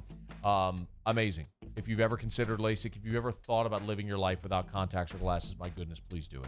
Williamson Eye Center, 924-2020, 924-2020, 924-2020, or WilliamsonEYE.com. Okay, what did we learn today? Muso, what did you learn? I learned that if you're not careful and roll your chair over your toe, you could lose your toenail just like Russ Mitchell did. He sent me pictures of his disgusting That's toe. gross. That's gross. Like toe cheese and all. Like, who wants to see the picture of somebody's toe? And he sent me 3 pictures of his disgusting toe. That's gross. Like, I wouldn't send anybody a picture of my toe. Unless if someone's like, oh, let me see your toe. Like a doctor was like, send me a picture of your toe so I can see. You know what I mean? Yeah, just no, that's send someone a picture of your feet. It's rude. It's gross. Paul, what did you learn today? I learned Mickey Joseph thinks that wide receiver Racing McMath could be a first or second round pick. Yeah, man. High on Racing McMath. I'm curious to see which of these receivers steps up. Giant opportunity this year, obviously with Jefferson not there. There's a lot of production to replace. You learn, Matt. Get new chairs! Yeah! No, excuse me. Not chairs. I'm getting a new chair. A throne, to be exact. Muso, have you found my throne yet? No. I think Gordy said I had to build it. Well, you better get to building. Yeah! All you chair-breaking son of a buggers out there, see ya. AFR. As we get on down the road, we remind you about Shawbills Tire and Auto Service, ShawbillsTire.com, 18 locations in South Louisiana. Find the location nearest you at ShawbillsTire.com, ShawbillsTire.com. Locations all over South Louisiana, and if you are hitting the road, maybe you're heading down to the Gulf for this 4th of July weekend, heading out for that beach trip, traveling wherever it may be, before you hit the road, make sure you stop into Shawbills. If you need your tires rotated, Shawbills. If you need your oil changed, Shawbills. If you need your engine tuned up, Shawbills. If that light is on the dash and you're not sure what it means, bring it to Shawbills. Or maybe those tires are looking kind of bald and it's time to replace them. Shawbills. Bumper-to-bumper auto service and name brand tires at wholesale prices with locations all over South Louisiana. They treat you like family and have for more than 50 years. Shawbills, where we keep you rolling. If I built a van, it would do more than haul. It would carry my entire business. I'd make it available in dozens. Make that thousands of configurations. It would keep an eye on my fleet. And an eye out for danger. If I built a van, I'd make it available in diesel and gas. And I'd build it right here in South Carolina. Introducing the all-new Sprinter, starting at $33,790. Built in the USA. Mercedes-Benz. Vans. Born to run. I've been doing business with Luba for 25 years. They're dependable, trustworthy. It's just the attention to detail with our clients. Our folks have years and years of experience. They're highly trained professionals. But many companies have that asset. What I'd like to think makes Luba a bit different is that we use those talents in a way that truly is dedicated to serving the needs of the folks who depend on us. Crime has serious consequences, but anyone can make a mistake. If you find yourself in trouble with the law, know that you have rights, and it's okay to demand them.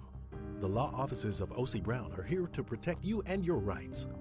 Felony or misdemeanor, DUI or drug charge. No matter what crime you're accused of, you still have rights. Let the law offices of O.C. Brown uphold them. Call 225-343-1111. Your law firm for a lifetime.